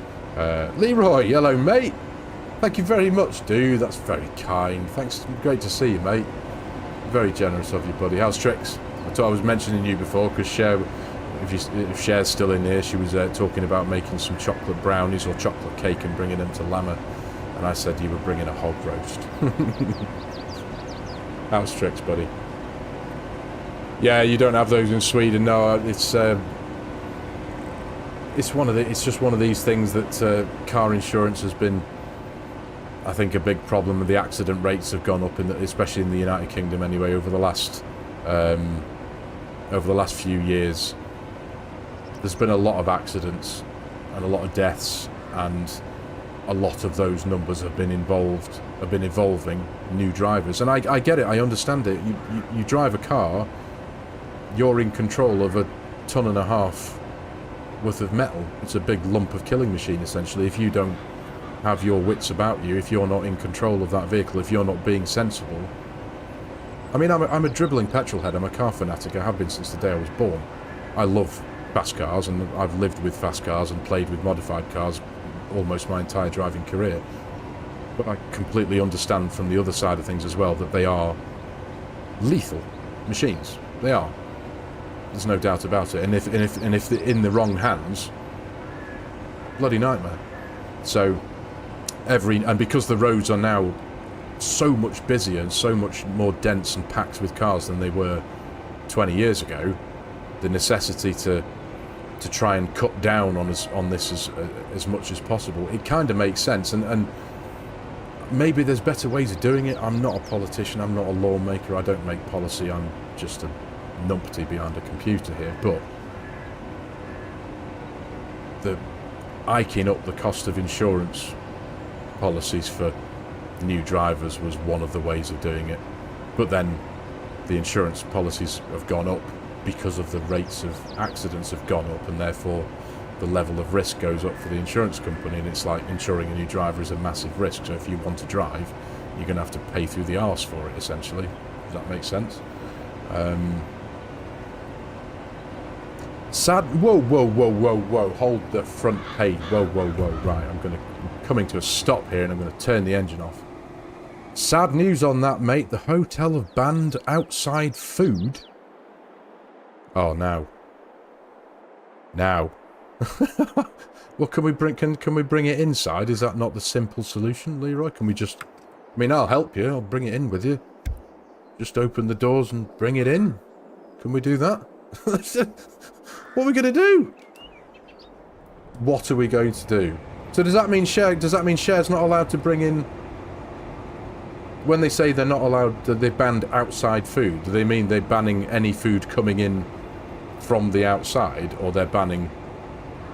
Is that what they mean by that? Honestly, that's almost ruined my day. It's been a bad enough week as it is, mucking around with these bloody car insurance companies and all this kind of stuff.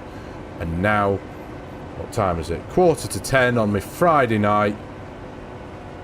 Leroy tells me there's going to be no hog roast. Well, no food at all. So your offer to do the catering, is that like completely null and void now? Are you unable to do anything at all, mate? I mean, makes your life a bit easier, doesn't it, I suppose? But all those pictures of that food that you were sending us. Yeah, there you go. Chimera's got the idea. They just smuggle the food into the hotel in a suitcase or a bag no one can see into. Do we have a bag big enough for a hog roast? Anyone? A pig on a spit in a bag in a hotel. We'll do that. Figure it out somehow. Has everyone had their Llama social event email confirmation, or have I missed something? I don't think I've had mine. I think. I don't know. I did have something a while back from Yoss. Yeah. And that's back to insurance problems. Who is responsible if there is a problem with the food? There we go. Full circle. Back to insurance companies. Oh, but Leroy can't bring his food. Are we going to have to do a massive Uber Eats order? Or chip in? And get some poor guy on an electric bike with a hot food bag. If I can smuggle a 4-pack of beers into a hockey arena, you can smuggle food into a hotel. Oh, you absolute legend. Oh, what's going on here? See, I'm not watching what I'm doing. I'm enjoying the concept of Chimera smuggling beer into an ice hockey event. I'm now 100% full, but because my pipe came out earlier, the tractor's going to try and drive to a different point, isn't it? Those of you who are familiar with the way Courseplay works, an auto drive as a combination, you see the tractor's going roughly...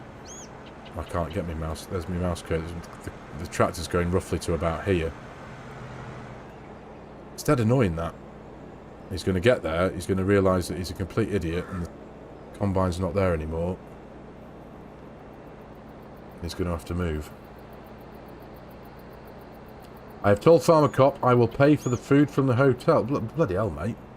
That's a bit much, isn't it? That's going to be a lot more expensive than you providing your own food from your own company, isn't it? Where are you going now? Honestly. Really? Now he's going to have to think about it again and reset his brain. Honestly. You just can't get the staff, can you? You're bringing brownies for during the day, Cher. Good stuff. I'm sticking with you, mate. You'll see this big tall man just like following you all the way around Lammer, all the way around the hotel like, hello, Cher. Can I have a chocolate brownie, please, Cher? Any more chocolate, please, Cher? I get that I'm not letting general people cook, but I have a registered food business with the highest food rating you can, and I've held it for 10 years. That's a pretty good thing to be proud of, Leroy. Nice work, mate. Can you come and clean my kitchen here? Giants are confirmed to be at Lammer. Is that right? Definitely. Are they doing what they did last year, do you know, Leroy? Like, going all out with the big, like, auditorium, I suppose, all the seats and the big screen and the esports. Oh, that's cool. I kind of thought with FS20, with them having just released FS25 and all the hard work they'll have been putting into that. I know it's a couple of months forward, but I suppose they do deserve a bit of a break with them only being a small team. Oh, but that's great news. But then does that... I suppose where the hotel idea, or the hotel plan that's going forward for us as a community meetup, that's happening because we got a bit of a telling off, didn't we? Not a telling off, but I think the staff at at the NEC were getting a bit peeved because we were like the last ones there, weren't we? The whole of the Lammer event had gone, apart from us little group there, just sitting around having our little community meetup. And I think they were like just sitting there going, when are these lot going to go? Might be a bit early for FSL, but FS25 showcase would be great. Is that right, Mark? I've got absolutely no knowledge about the FSL and the seasons or time scale that follows, I'll be honest. It's great fun to watch though, is it not? It's pretty cool, I've got to say. I wish I could bail like they do. Oh, but that's great news though, that Giants are going to be there. That's wonderful. Brilliant. Hotel was because Giants was not confirmed at the time. Yeah, I kind of thought that as well, Leroy, but then at the same time, it was mentioned, it was brought up that we, as a collective group, did kind of peeve them off a bit because we were there till... What time we were there? It was like 8 o'clock, wasn't it, roughly? I remember getting in my car at about 9 o'clock, I think, and the car was completely frozen over. And I was like 80-odd miles from home or something. It was a particularly chilly drive home up the M6. So does that mean... So if Giants are there, is that changing any of our plans? Does that mean that we can... I mean, surely the cost to whoever was going to be, you know, sorting out the hotel, that's quite a big thing, couldn't it? Like, cost-wise, surely we can save one person or a group of people, whichever kind person was offering to do all that. We can save some money there. You'll make a lot of brownies. That's what I like to hear, Cher. Many, many boxes of brownies. Can't Giants work out something with the hotels that you'll be able to bring in your food? It'd be nice if that was a possibility, wouldn't it, Dusty? But I think it's because the hotel are responsible for...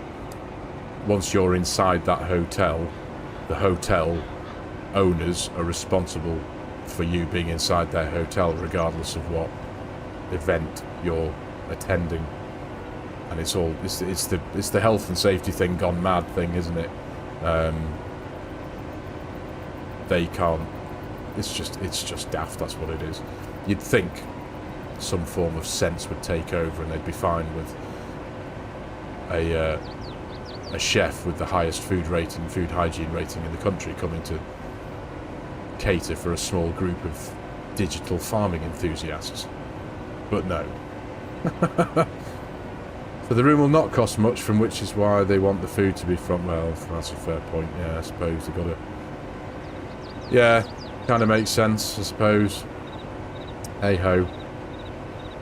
Oh well. We'll just be looking forward to Cher's brownies then. Right. Pipe out. He's not going to move again, is he? Because he's stuck at the truck. I've not been keeping an eye on that, but the truck should... Right, I'm going to go find the truck. Where's my truck? There he is. Let's just go there. Just to check that my auto drive stuff is working as it should. And I've got a funny... Yeah, the John Deere and the auger won't be moving because the auger pipe's out because he's still trying to empty, so he won't get moving again until this thing gets back under the pipe and empties what's left in the auger pipe. We'll get there. I just wanted to make sure that this thing could navigate its way around here, because I haven't actually done that much editing to the auto drive network from such a long time ago. Just wanted to make sure that this big behemoth can get its way around. No, silo's not full. It's not actually got much in it at all. I think it's got a few peas in here, actually. You've got 41,000 litres of peas, 60,000 litres of soybeans with a capacity of 1.3 million. So, yeah, we're all good there. You'll be like the Pied Piper. You will indeed, mate. You will indeed, mate. You got a hotel room, so you're just getting drunk. Brilliant. I'm gonna, yeah, I'm gonna be driving there and back. Right, so that's that. He's working his way there. So now, if I jump into you, yeah, you've still got quite... You're still 80% full, aren't you? But the problem is, you're going to have pulled... He's going to be level with the front hopper of the truck, aren't you? This was always a bit of a difficulty when I was trying to make elaborate auto drive networks especially for harvesting, because you've got your Wilson pace setters, which are almost always entirely made up of two sections, your front and your rear hopper.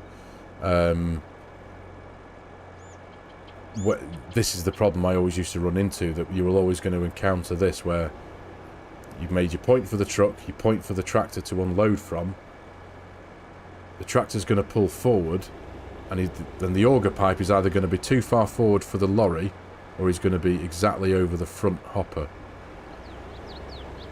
Bang. Right, so he's unloading there, but now we're 70% full, so we're still not going to unload everything that we've got here into that front tank, I don't think. I might be wrong, but I don't think. Oh no. Maybe. It is quite a capacious auger wagon, this one, though. We'll see. 30, 30, 30. No, we're not going to do it, are we?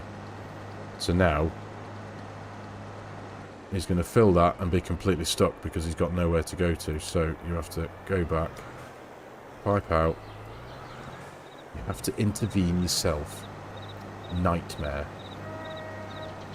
Edgewater makes me wish for some good Canadian maps for FS25. Well, I mean, fingers crossed, Chimera. Actually, funnily enough, Chimera, South Sask modding himself jumped onto the stream very earlier on today, this evening.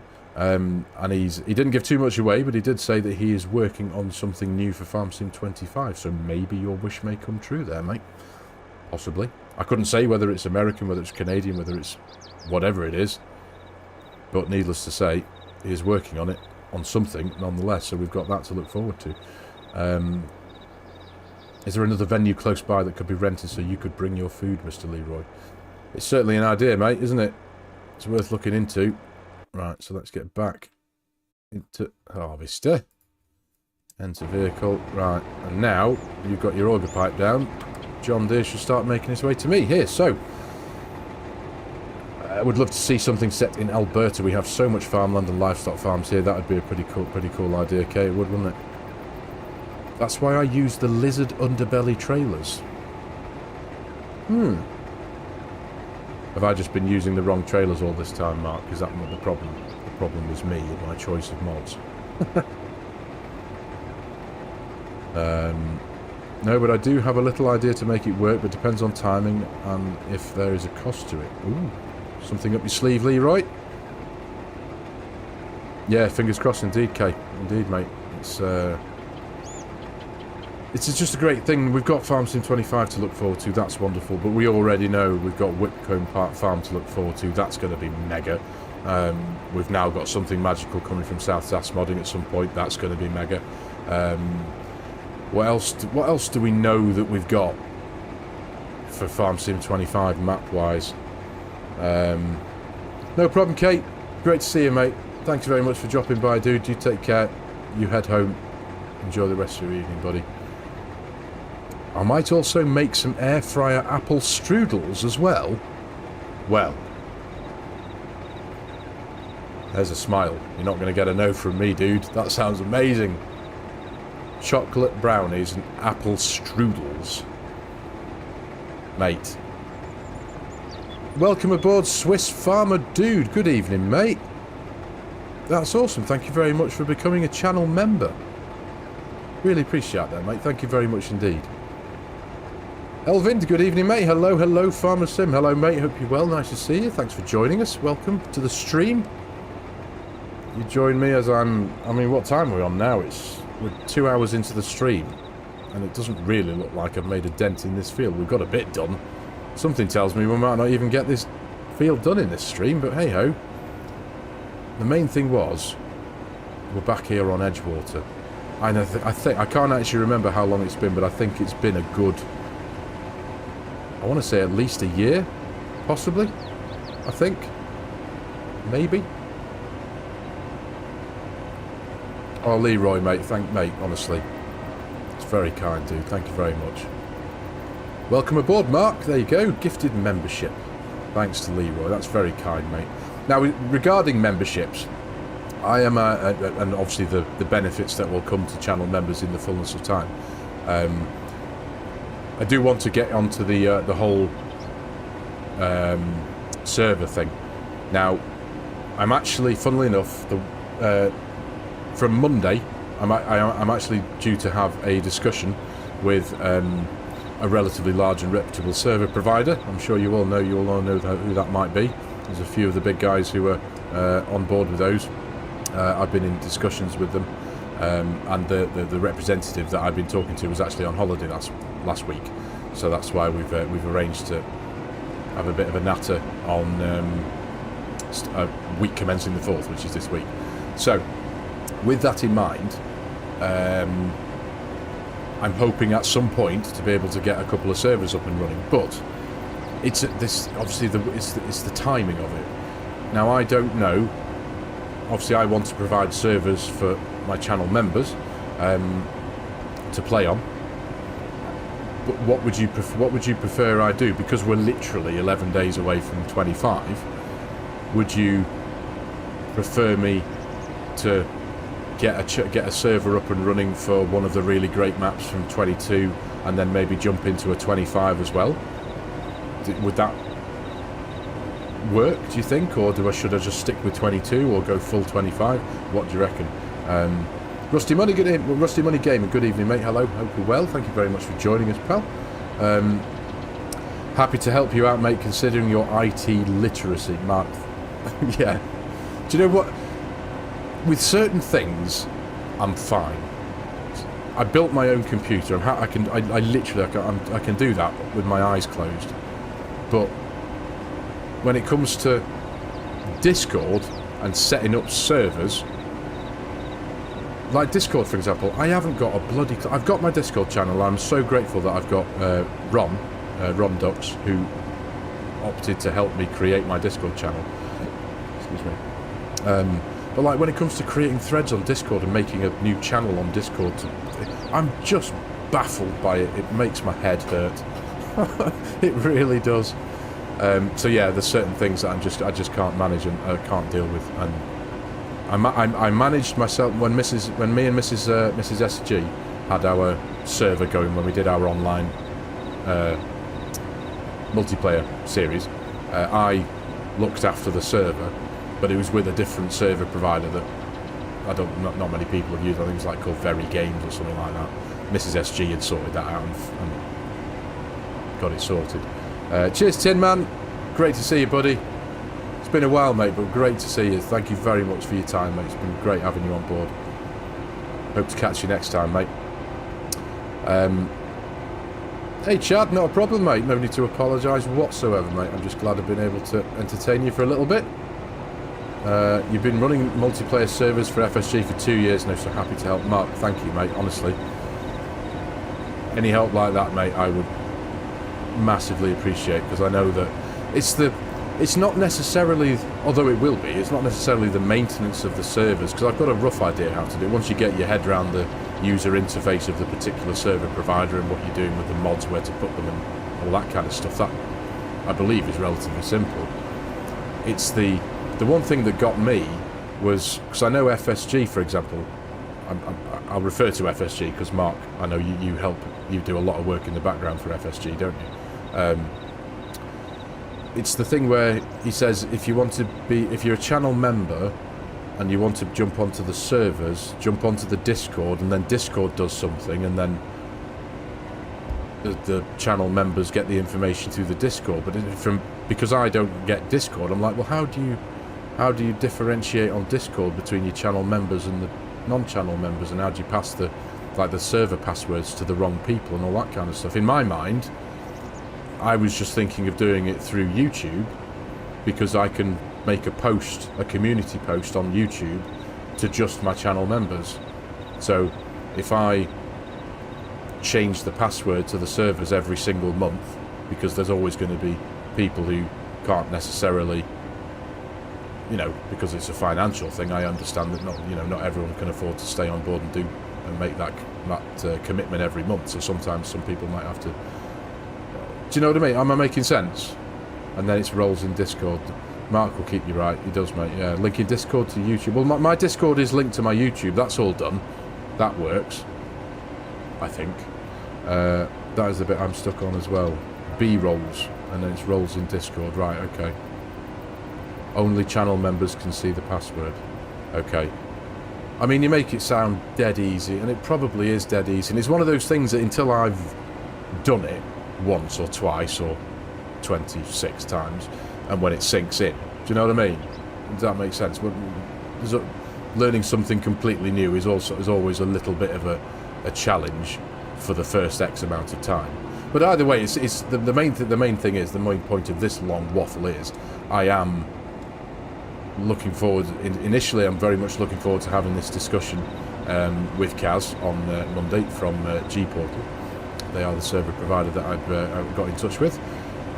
So hopefully, fingers crossed, we need a day on voice chat. We really do. We really do. I know we do. I know we've mentioned it so many times, a handful of times, and we do. We need to sit there and just sit there and just talk crap for a few hours, and you can teach me all the things that I don't know about and all the things that I do wrong. Quite simply.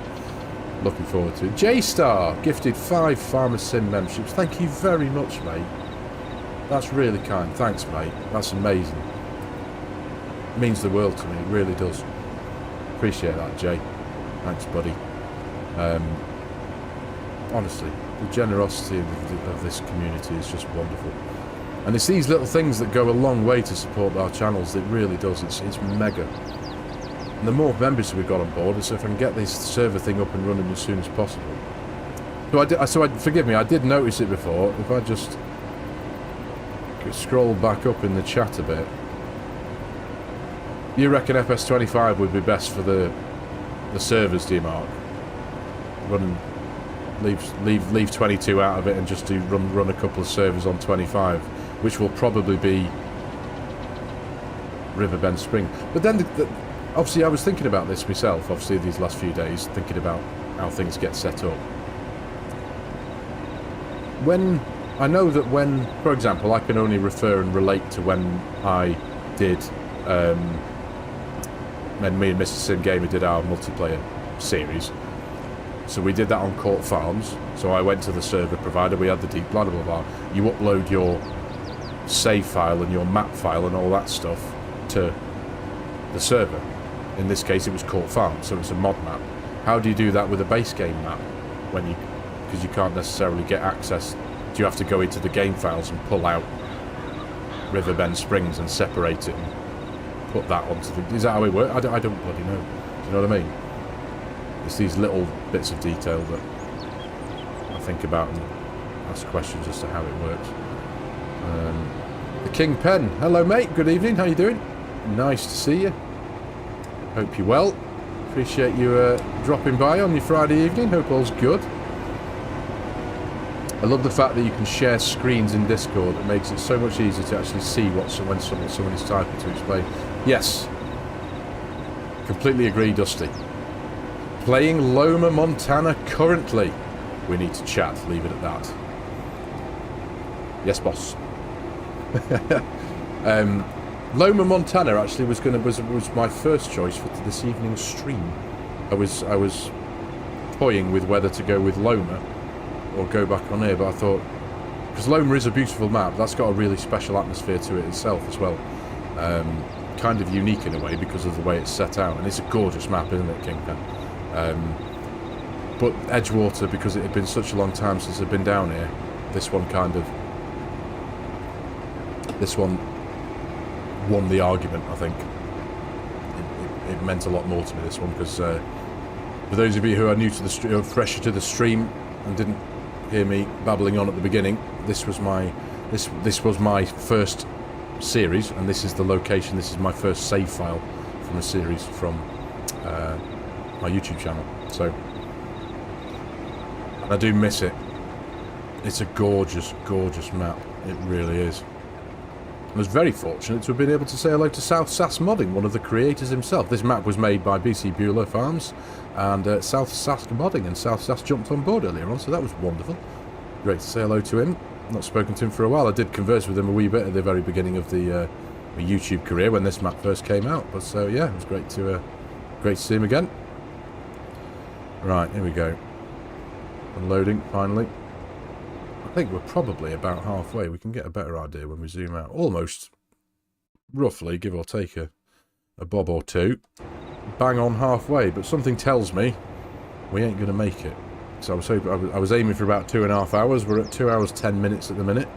I'm certainly not clock watching, but I'm just aware of the timing of things. Back now, I'm playing Gran Turismo 7 since I've been playing FS25 for 6 months. Thought it was time to try something different. I haven't played Gran Turismo 7 yet, realistic. I used to, but yeah, do love a bit of Gran Turismo.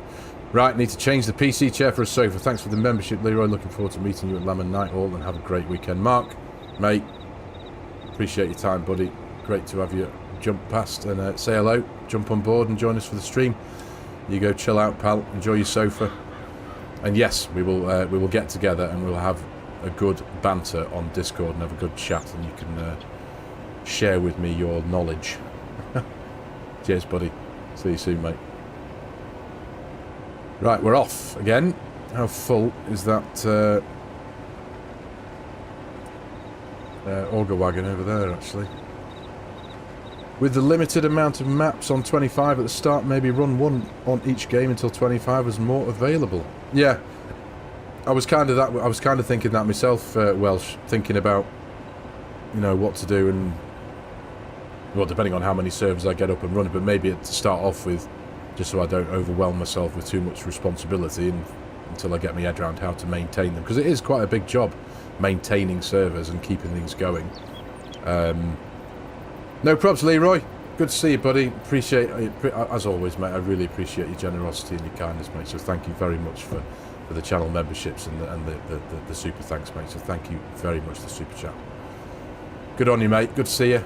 I'll catch you when I catch you. I'd love to get FS25, but not on the cards to have. You're not going for 25, are you, Kingpen? You're sticking with 22 for the time being. It's one of them, isn't it? Like a lot of people have said. I know Dusty said it. She's going to see she's going to let 25 play out for a bit, enjoy a bit of content from us creators, and see what tickles her fancy, as it were, and wait for a few mods to drop before she makes the commitment. And that's a really decent way of doing it, to be fair. Obviously, it's a bit different for me, innit? Because I'm here doing this content creator thing. I've got to run with the times, haven't I? So even though I've not actually done much in the way of FARMERSIM 25 up and coming content,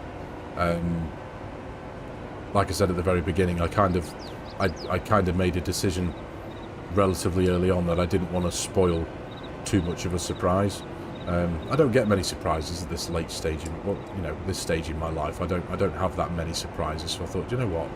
Yes, I know what's coming. I've got a rough idea of some of the detail of the features of the new game, but I don't know everything. By a long shot, I barely know anything. I know about the new GPS and AI workers, which looks incredible. I've got a rough idea of a handful of new crops and a few bits of the new machinery, like the rice and stuff like that, the peas. To name a few. I know we've got goats, I know we've got tornadoes, and I know of a handful of the bits of equipment that we've got, but apart from that, I know very little. I've not watched any of the map tours, purposefully. Not because I'm not interested, of course I'm interested, I'm massively interested, but I just want to have a bit of a, load up the game for the first time and go, oh, that's mega, instead of, oh yeah, I've seen that, seen that, I know what's around this corner, I've been here before on a map tour. It's like, no, I want to. Does that make sense? Do you know what I mean? Am I making sense to you all there? My first big save was on Calmsden Farm and the Bake of Cake, in the Bake of Cake challenge. You're going to have to enlighten me there, Rusty. What was the Bake of Cake challenge, and what did it have to do with Calmsden Farm? My level of intrigue has spiked considerably. Yeah, I want to know what that is. This is quite a bumpy bit of field here, actually, isn't it? Like RB said before, can't stand to leave little bits like that, especially if I don't mind leaving the bits around the headlands. If there's bits I've missed around the edge of headlands, I don't mind leaving them till last. But little bits like that is unacceptable. Right, there we go. Yeah, come on, Rusty. I want to know what the Bake of Cake challenge is, mainly because it's got the word cake in it, and I like cake, and I also like Calmsden Farm. Where are we now? 38% full. I think we've only unloaded one truckload yet, haven't we? I go to the time-saving stock check very quickly. We've got, 60,000 litres of soybeans in the silo there, so that's one truckload. Decent. That'll do. It was started by Cobbler Farms on YouTube. You started with a small amount like the Periphery Bakery and Grain Mill. Okay. Oh, and it was started by Cobbler Farms on YouTube. You started with a small amount. The Periphery Bakery and Grain Mill, right. I'm assuming you also had to have fields and the ability to create the products that those production points needed to make, I'm assuming, to make a cake, because they were some pretty financially beneficial products, weren't they? Cakes that you could get quite a decent amount of money for cake, couldn't you? Is that how it worked? Sounds good though. It's a nice idea. The goal was to sell over 30,000 litres of cake, if you remember correctly. 30,000 litres of cake. Do you know what, actually? That's one thing. I know it's nothing we can do now. The game's coming out in a few days. But you know, like, over the last few months, you've always been asked, or we've seen and heard this question being asked quite a few times. What would be a feature that you'd like to see in a FARMERSIM 25, or what would a change that you'd like to see in FARMERSIM 25? One of my only gripes with this wonderful game is that the measuring system. You can't have 30,000 litres of cakes. You can't have 30,000 litres of wool. Do you know what I mean? I wish more than anything, and I've got the mod. What's it called? The unit convert mod. So if I go to my... Good lord, where am I? I can't do anything about time-saving stock check because that's a mod in of itself. That does what it does. But if I go to here, the commodity prices. So I can have it in bushels or I can have it in tons, and the pricing alters. So I can see there, if you see the pricing on the right-hand side, $595 per ton, $18.29 per bushel. You can have it in cubic yards if it's in olives, or tons. Pieces of grapes, I suppose that's as good as it's going to get. But it makes more sense. Like there, wool. I know what you can't measure wool in litres, but you get pieces of wool, and that's as good as it's going to get. But do you know what I mean? Is anyone on board with me there? Do you get my little gripe with that? It makes sense that the measurement system, the quantity of different products, hopefully might be different in 25. Just having everything in litres. It was like, because it got to me because if any of you have watched my series over on Deutschland, I've done grapes for the very first time recently on Deutschland, and I had to buy pallets of empty bottles, and obviously that's measured in litres, and it's like, yes, you can buy empty bottles that are measured of litres, but you can't buy 1,000 litres of empty bottles. Do you know what I mean? Swiss Farmer Dude. Yeah, again, the term piece doesn't necessarily make any sense either, but I believe that's down to the unit convert mod, which was done by Thundar. And it's quite an old mod, to be fair. It's been around for quite a while. I've used it for ages on my games. But it just adds a little bit more realism. I mean, like for example, I know that over in the United States and in Canada, perhaps when they're harvesting, you guys measure things in bushels a lot of the time, don't you? So I can press Control Shift and question mark, and I can, as you can see in the bottom right there, my measuring my level indicator is now 435 point and counting up in bushels.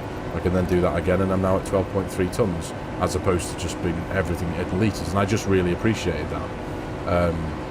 At sea level, 1 litre is what's 1 kjg? Kilogram, or is that what it's meant to say? Right. But still, it's Welsh, there you go, I'm with you on the measures. Yeah, you kind of see where I'm coming from. Just, it'd be great if the different types of products that we have in the game could have their own relatively correct measurement for that particular quantity. So if you're buying a pallet of something, you'd have it measured in potentially kilograms or tons if it's a big product. Yes, milk, water, anything fluid can be measured in litres. But grain products like this, we measure it in bushels or tons. Just seems to make sense to me. I don't know what that means for the coding of the game and the creation of the game itself. Maybe that's why everything is in litres, because it makes things a heck of a lot easier. But just my 2 pence. That's all. There's not many. I don't have many gripes with this game at all. I love this game. This was my favourite game ever.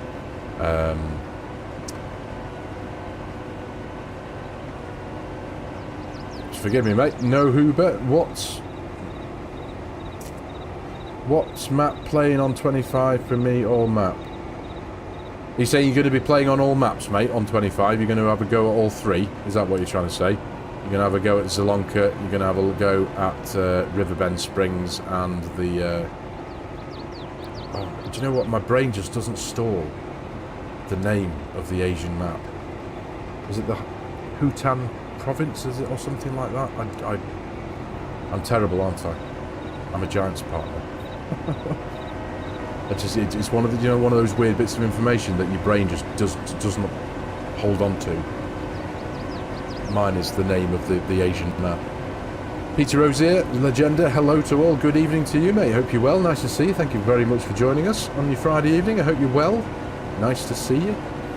Oh, there we go, 92%, 93%. Let's call that full for a hopper there. And we'll see how much we can get into the auger wagon here.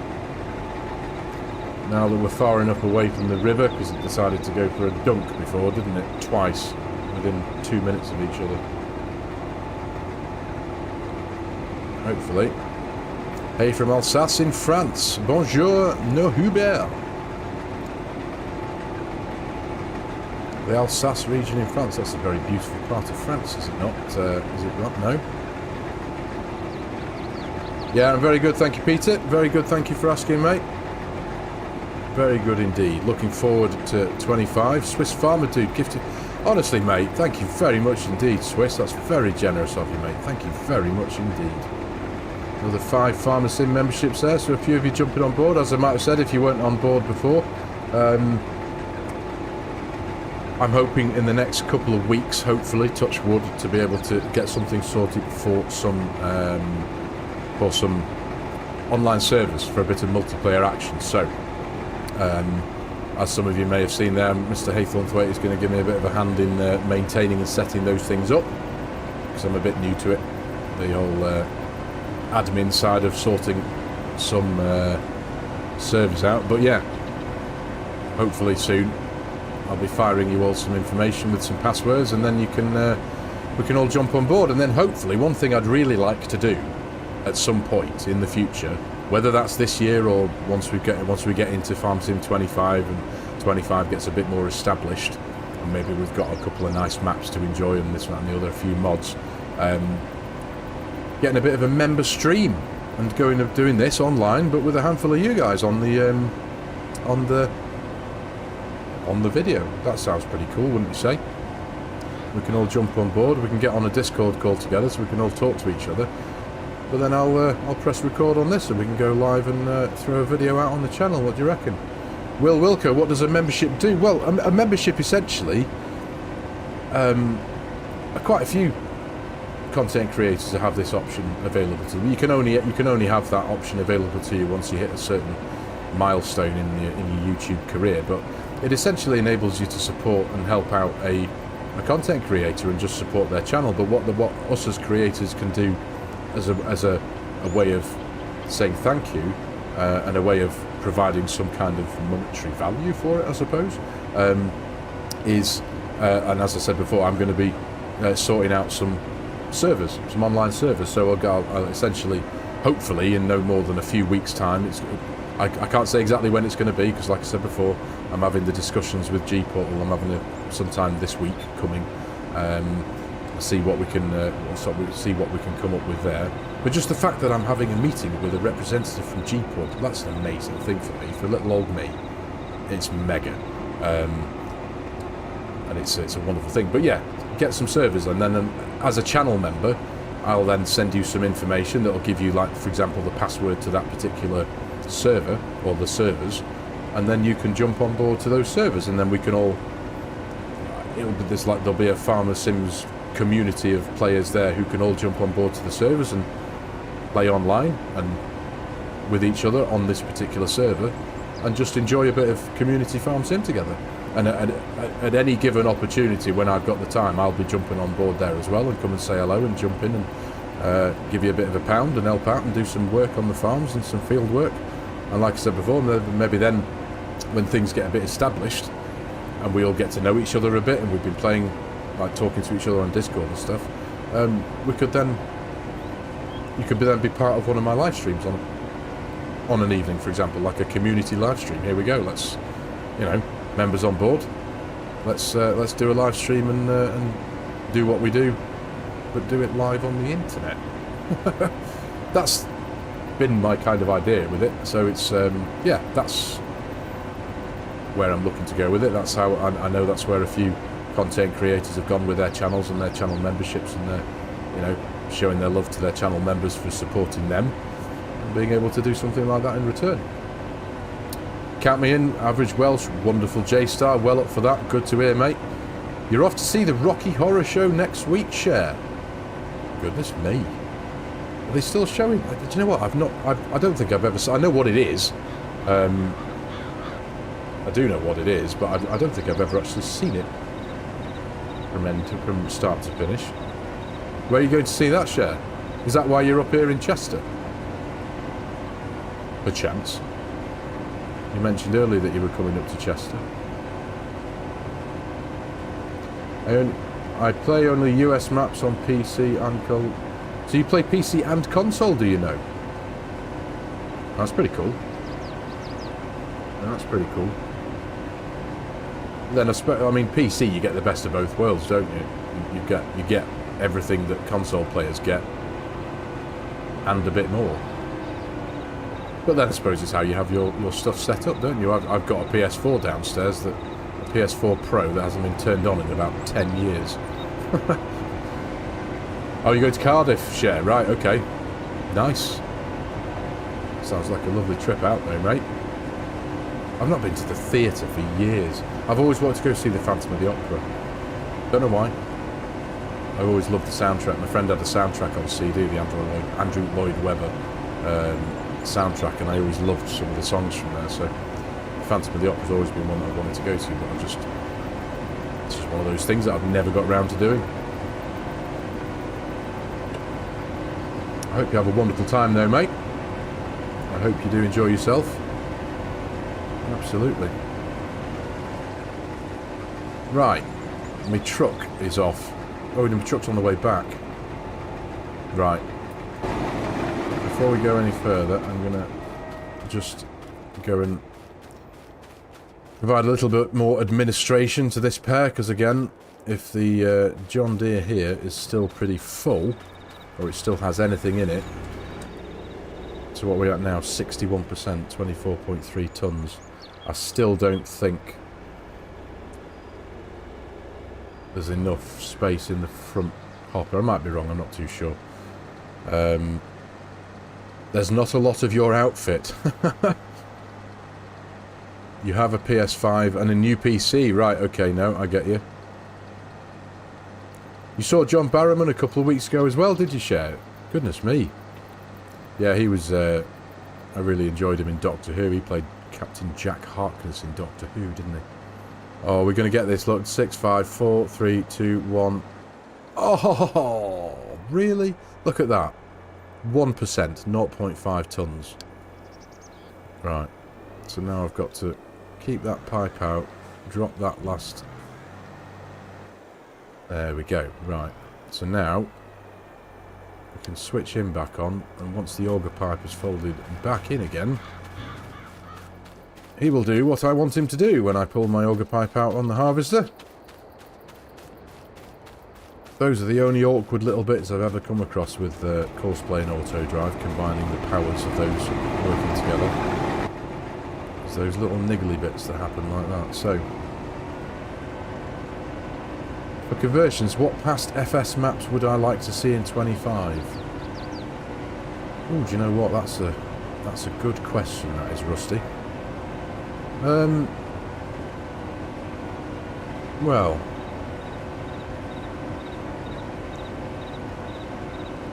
I know it's not going to happen, because I know Oxy's already said this, but I know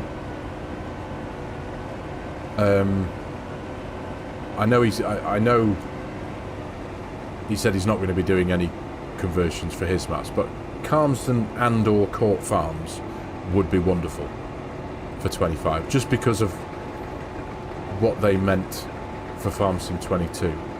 Calmsden was incredible when that first came out. That was a groundbreaking, and it still is. It's a beautiful map. This is, Edgewater is.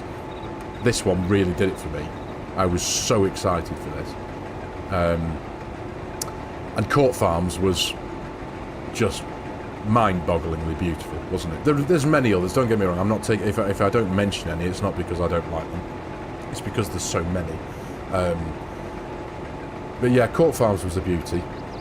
Elk Mountain, that was very special, I thought, because that had a bit of everything. That had mining, it had treasure hunt in it. You could the collectibles, the custom collectibles that Elk Mountain had put into that map. The boxes of gold that you could find that were worth stupid money, which was brilliant.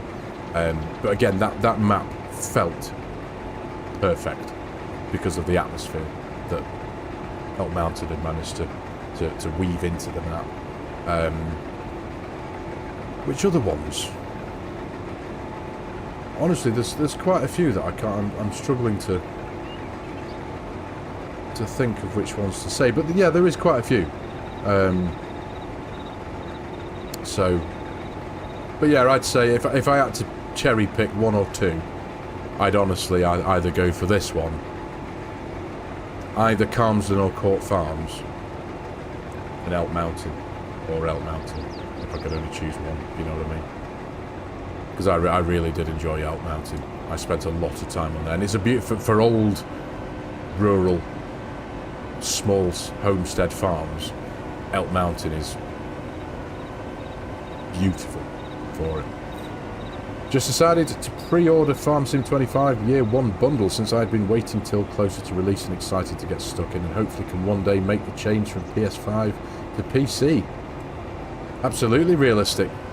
I hope you can too, mate. It's don't get me wrong, I'm sure a PS5 is, and I know that there are, when it comes to 25 anyway, you guys on console are starting to get a bit of a taste of some of the things that we've had on PC for 22 and 19 for the likes of Courseplay. The new GPS AI worker system that they've got for 25 looks really good, and the user interface looks beautifully simple, if I want to put it into a nice description. It looks really simple to use, and I hope it works as well as Courseplay does. So I'm very much looking forward to that. But yeah, I'm really glad that you guys on consoles have started to get stuff like that, and because with FARMERSIM 25 they did officially say that they're not going to be supporting the older gen consoles, so that essentially now that means, even though the PS5 and the whichever variant of the Xbox is the PS5's equivalent, they're still very capable machines, aren't they? Because they're still very good, and they're much more capable than the older outgoing systems like the PS4 and the PS4 Pro and stuff like that. So it's great that you guys are getting that. I still haven't heard. There was now I have no idea on how factually correct this is, but I know people were hoping that come FARMERSIM 25 that there might be some kind of a de-restriction on the limit to the size of the maps that console players can have, because obviously up to now console players have only ever been able to play a 1x map. 4x and above have only ever been exclusively for PC. Now that might still be the case, possibly, I don't know, but it was something that was brought up. I remember hearing people talk about it in live streams, and it was always something that I thought that would be a really cool thing,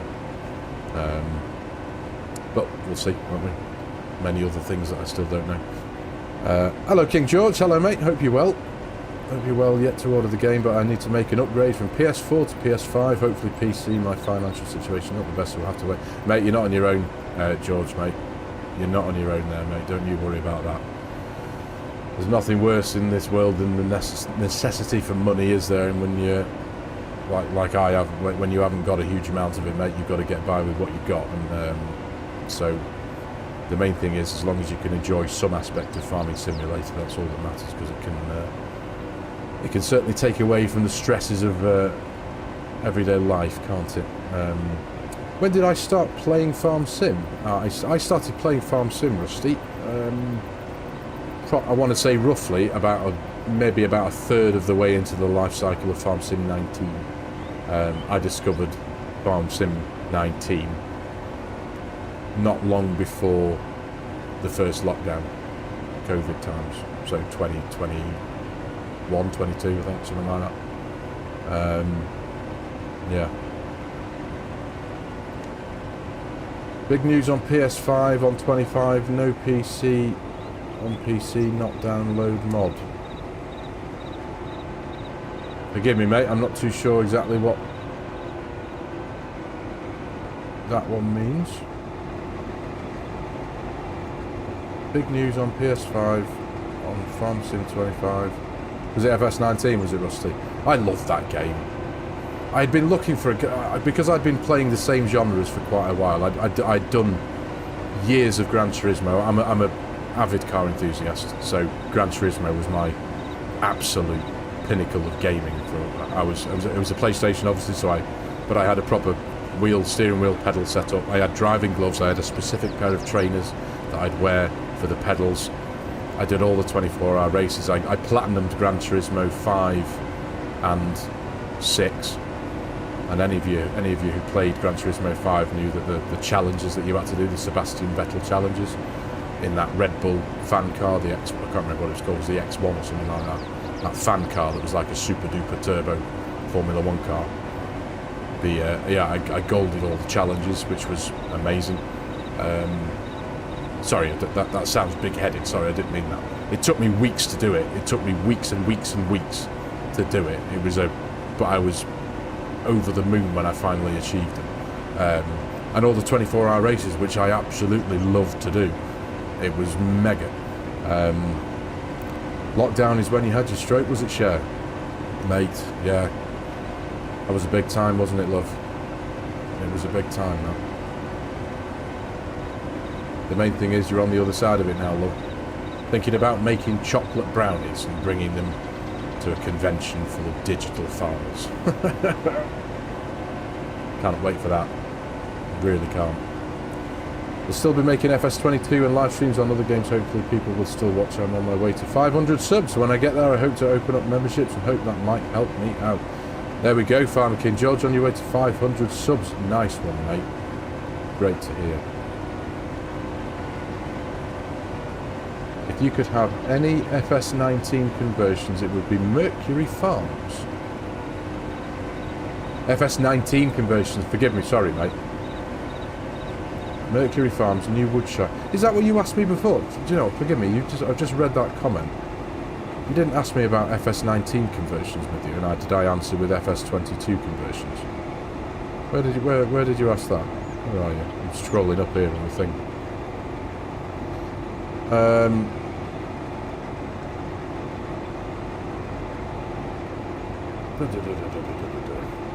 Oh goodness, I can't find it.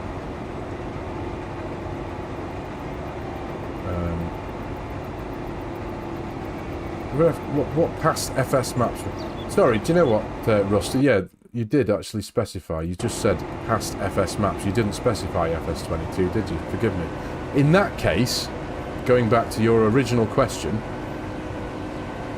because I hadn't actually thought about that, I just went straight to FARMERSIM 22, didn't I? And I went Calms and Court Farms and potentially Elk Mountain. If I had to pick a map from FARMERSIM 19, I really enjoyed Chellington Valley. Again, which was another Oxy map. But again, bearing in mind I was very new to I felt FARMERSIM 19 was my introduction to the whole farming simulator world, so to speak.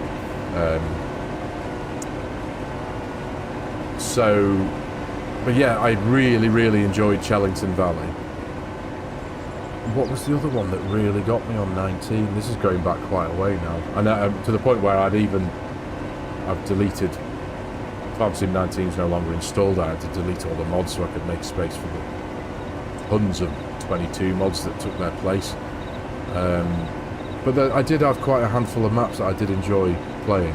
You're going to go back to FS19 at some point, are you, King George? Interesting, mate. That's a good one.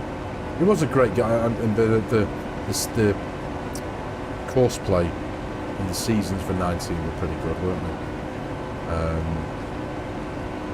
Yeah, there was some cracking maps for 19. For the life of me, I'm struggling to remember even more than one of them. The only one I can remember at the minute. Oh, Bull's Gap. Bull's Gap. FSG did a series on Bull's Gap, and it was beautiful. That's where I met his channel. That's where I was introduced to FARMERSIM Guy, and I think again that was lockdown. That was a COVID thing, wasn't it? Bull's Gap. Really enjoyed that map. It was a really nice fit. And what was it called? Lincoln Creek. Lincoln Creek was a cracker. I think that was. I want to say MRG mapping. I might be wrong with that, but I want to say that was MRG mapping. But Lincoln Creek, I really enjoyed playing that one. And there was Sandy Bay was really nice. I never played. I've heard a lot of people talk about Sandy Bay. I never played it myself, realistic. But yeah, I've heard a lot of people talk good about that one. Definitely.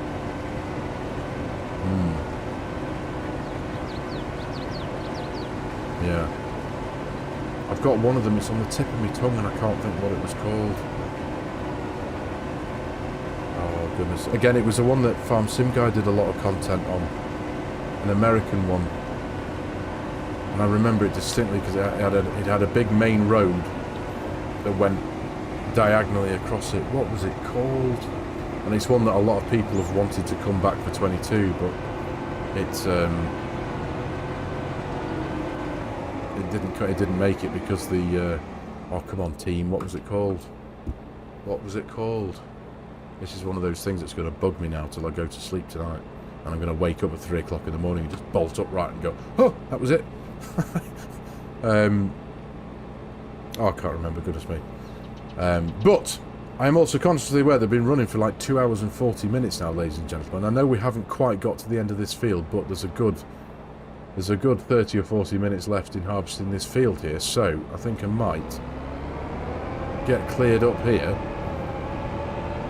pull myself out into the open here for a second, get the pipe out, as it were,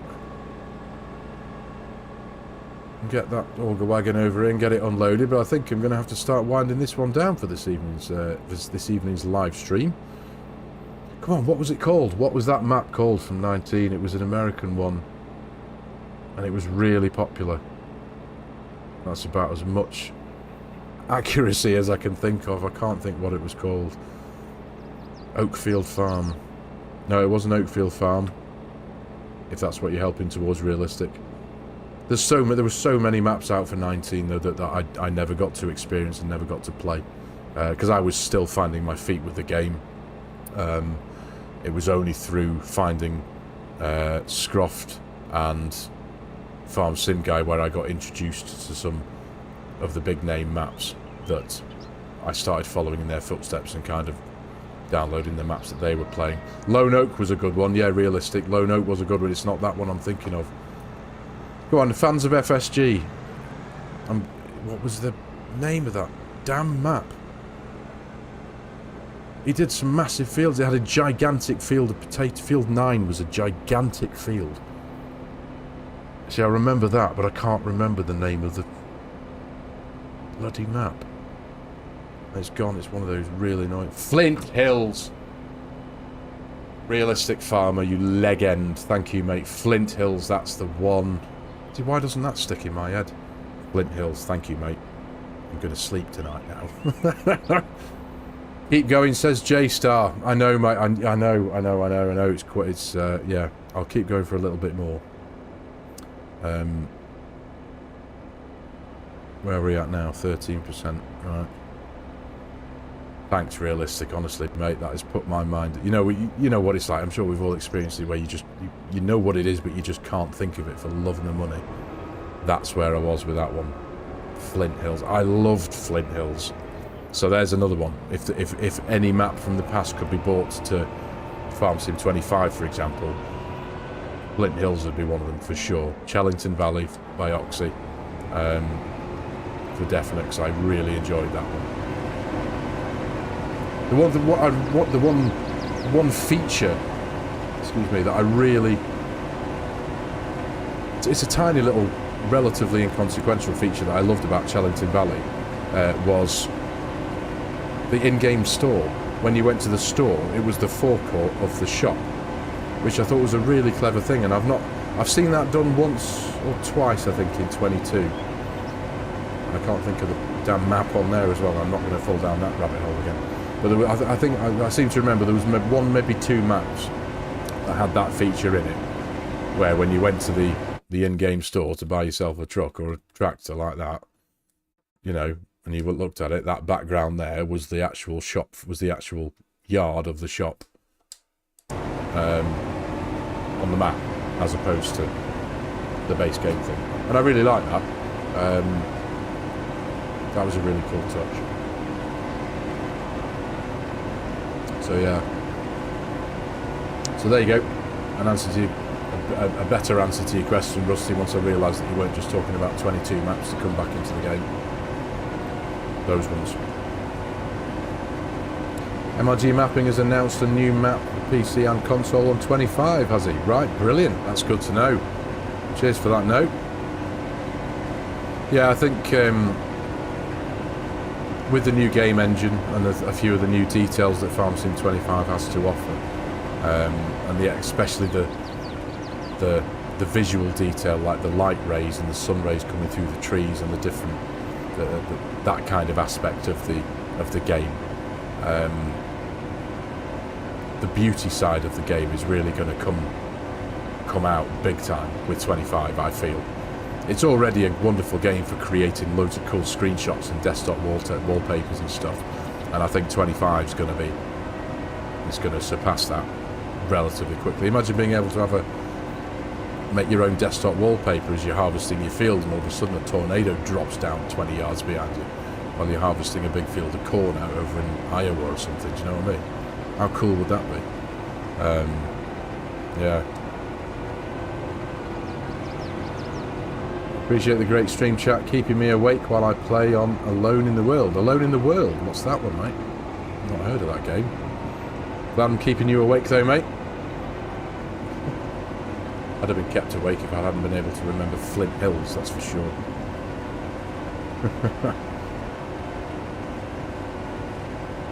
Yeah. Yeah, do you know what? The reality, I'm gonna get to the end of this row, and then I am gonna call it a day, ladies and gentlemen, because yeah, I have actually well, without going into too much detail, nature calls. What can I say? And Lancy Boy announced a new map for all platforms, Halfway Creek, Wisconsin. Map from Wisconsin, brilliant. I'm so glad that Lancy Boy is back on the scene. I've loved all of his mods, especially his mods. His maps are a cracker. American Falls was a cracker, but it's his sheds, his English sheds that I've used a lot on Court Farms, and on a Cali farm as well. They are properly good. Where are we there? Oh, forgive me. Alone in the World is a map. Sorry, mate. I thought it was a different game. Forgive me. Alone in the World.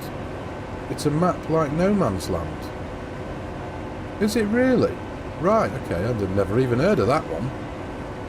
Goodness me. You see, there you go. That's the wonderful thing about this game. It's so... I play this game. I live this game now. Being what I am now, doing what I do. I've got my Discord, I've got my Facebook, and I follow a lot of modders on Facebook, and obviously I watch a lot of creators on YouTube, and I feel like I know a huge amount of the game. But here I am. There's a map I've never heard of before. Brilliant. One more row. Yes. Well, it's one of those situations though, without going into too much detail, isn't it, mate? When I say nature calls, it's one of them where you're like, yeah. The old one more row, yeah. No, I am going to have to start to wind it down, I'm afraid, ladies and gentlemen. 2 hours and 50 minutes. Been one of my longest streams, I think, if I'm honest. But I think let's pick up the header. Now this will confuse it to death if I pull up, because it's on auto drive. If I pull up there, pull out the pipe, it'll empty, but then the auto drive will drive off and find itself again. What are you doing? Strange thing. I don't even think there's enough room in that auger wagon for all of this anyway. And the truck's almost full at the front. I think it's only the back hopper that's got most of the space in it. But hey, it's one of them. We nearly made it there. And I know we've spent all of it. I know I harked on for ages about how wonderful this map is, which it is. And I know we've only spent we spent the entire stream in the top right of the map, haven't we? But for me, being down here on my original series has been a wonderful little jolt down memory lane, I must admit. While this is harvesting, while this is emptying. Although if I get out of the thing, it'll stop doing it, won't it? It's a pain in the neck. But I think we'll just take a quick leap into flight mode again. And just... Right, now you've finished. Let's just jump up into the air. A bit of peace and quiet there from that noisy. So here's my farm. that I made in my my initial series. Done quite a bit of custom work actually on this farm. It was an entirely different place. The grain bin set up here is standard to the original farm, and that shed is standard to the original farm, as is the farmhouse. But all the trees that you see, I've planted. This big pad over here with the with Trailer Park Farm's wonderful workshop on, I created all this, and created all this area here with another shed here, with the sheep barn here. Yeah, we've got some sheep in there somewhere. But yeah, it's just wonderful being down here. And I, like I said earlier on in the stream, creating these fields and stitching them together and making them a bit bigger, as opposed to being full of odd shapes like they are. Well, that's an odd one, that's even nice. But you see all like the land strips in the middle, like the water runoff areas, I think they're called. All the fields are full of stuff like this, which gives them huge amounts of character, and they're great. But I really wanted... What on earth is going on with this liming here? But yeah, I still really wanted to expand the fields and spread them out and make them a bit wide and open. And I own this land as well. This is like my rental property, because this was a bit of a roleplay series. This was my... I created an Airbnb, didn't I? Got my L322 Ranger here, and there's one of my customers with a BMW. Yeah, it was really quite cool. I really enjoyed playing on this one. Oh, and there's the dude over here. I forgot about that. One of the characters, Zach. So I had a couple of characters, like, you know, just characters who appeared on... They didn't appear as characters, obviously. They were just make-believe. But they were just characters in my very loose story. But over here somewhere... Here it is. I had a character called Zach who had a stupidly large collection of cars. And that's over here, I think, in this garage. I've still got flight mode on. I can barely get through the door. But yeah, check this out. How cool is that for a car collection? He's got a big Hummer. I'd completely forgotten about this. He's got a Ferrari. He's got an RWB Porsche 911 that seems to have a door in it. How's that happen? If I jump in the Porsche... If I can. Why is that door glitched into the bonnet like that? It's a bit weird, isn't it? Anyway, there's an RWB. Hot rod. We've got the good old classic 80s police car. So we've got a rough, close depiction of Smokey and the Bandits Trans Am. We've got the General Lee, of course. And Roscoe's... No, that's not Roscoe's cop car, is it? Because that was white. But yeah, we've got a Boss 302, and we've got a 205 T16, and the grey van from RoboCop. There you go, that's what that is. But how cool is that? I completely forgot about that. Yeah. Hummer's quite a beast, isn't it? So there we go. Yeah. But yeah, the map itself is just an absolute beauty. It's got so much character. So much feel to it, just this lovely rural feeling to it. There's no real big, properly laid out farms like big industrial areas. There's a town over here. You've got a set of grain bins over here. That's your old police car, 22-year former officer. Oh, is that right, Rusty? So that car looked familiar, did it? Maybe. Yeah, you got this lovely little area for the public here. We can just go and take a bit of a walk and a sit down under this little canopy here. But yeah, it's just a really nice... And it had a custom train that was all labelled up as Saskatchewan. That comes over... Oh, it's just coming in there. Look, perfect timing. There we go. I think it is a base game train that BC Buhler and South Sask modding just modified a bit. But obviously it's got Canada Railway on it. Look at that for fortuitous timing. Lovely stuff. You've got your animal dealer over here. And you've got a few buildings over here. And here's my dealership that was kind of like quite an integral part of the story. Because that's where I used to come and spend all my money. But yeah, it's a gorgeous little map. It's for a 1X map. Now remember, this is a PC and console map as well. It's been around forever, so obviously it's not a map at all saying go, you know. But if you haven't played on it before, I recommend going to do so, because it's an absolute beauty. It really is. So, and aside from that, I know there's a bit of a town area down here as well. You've got these lovely little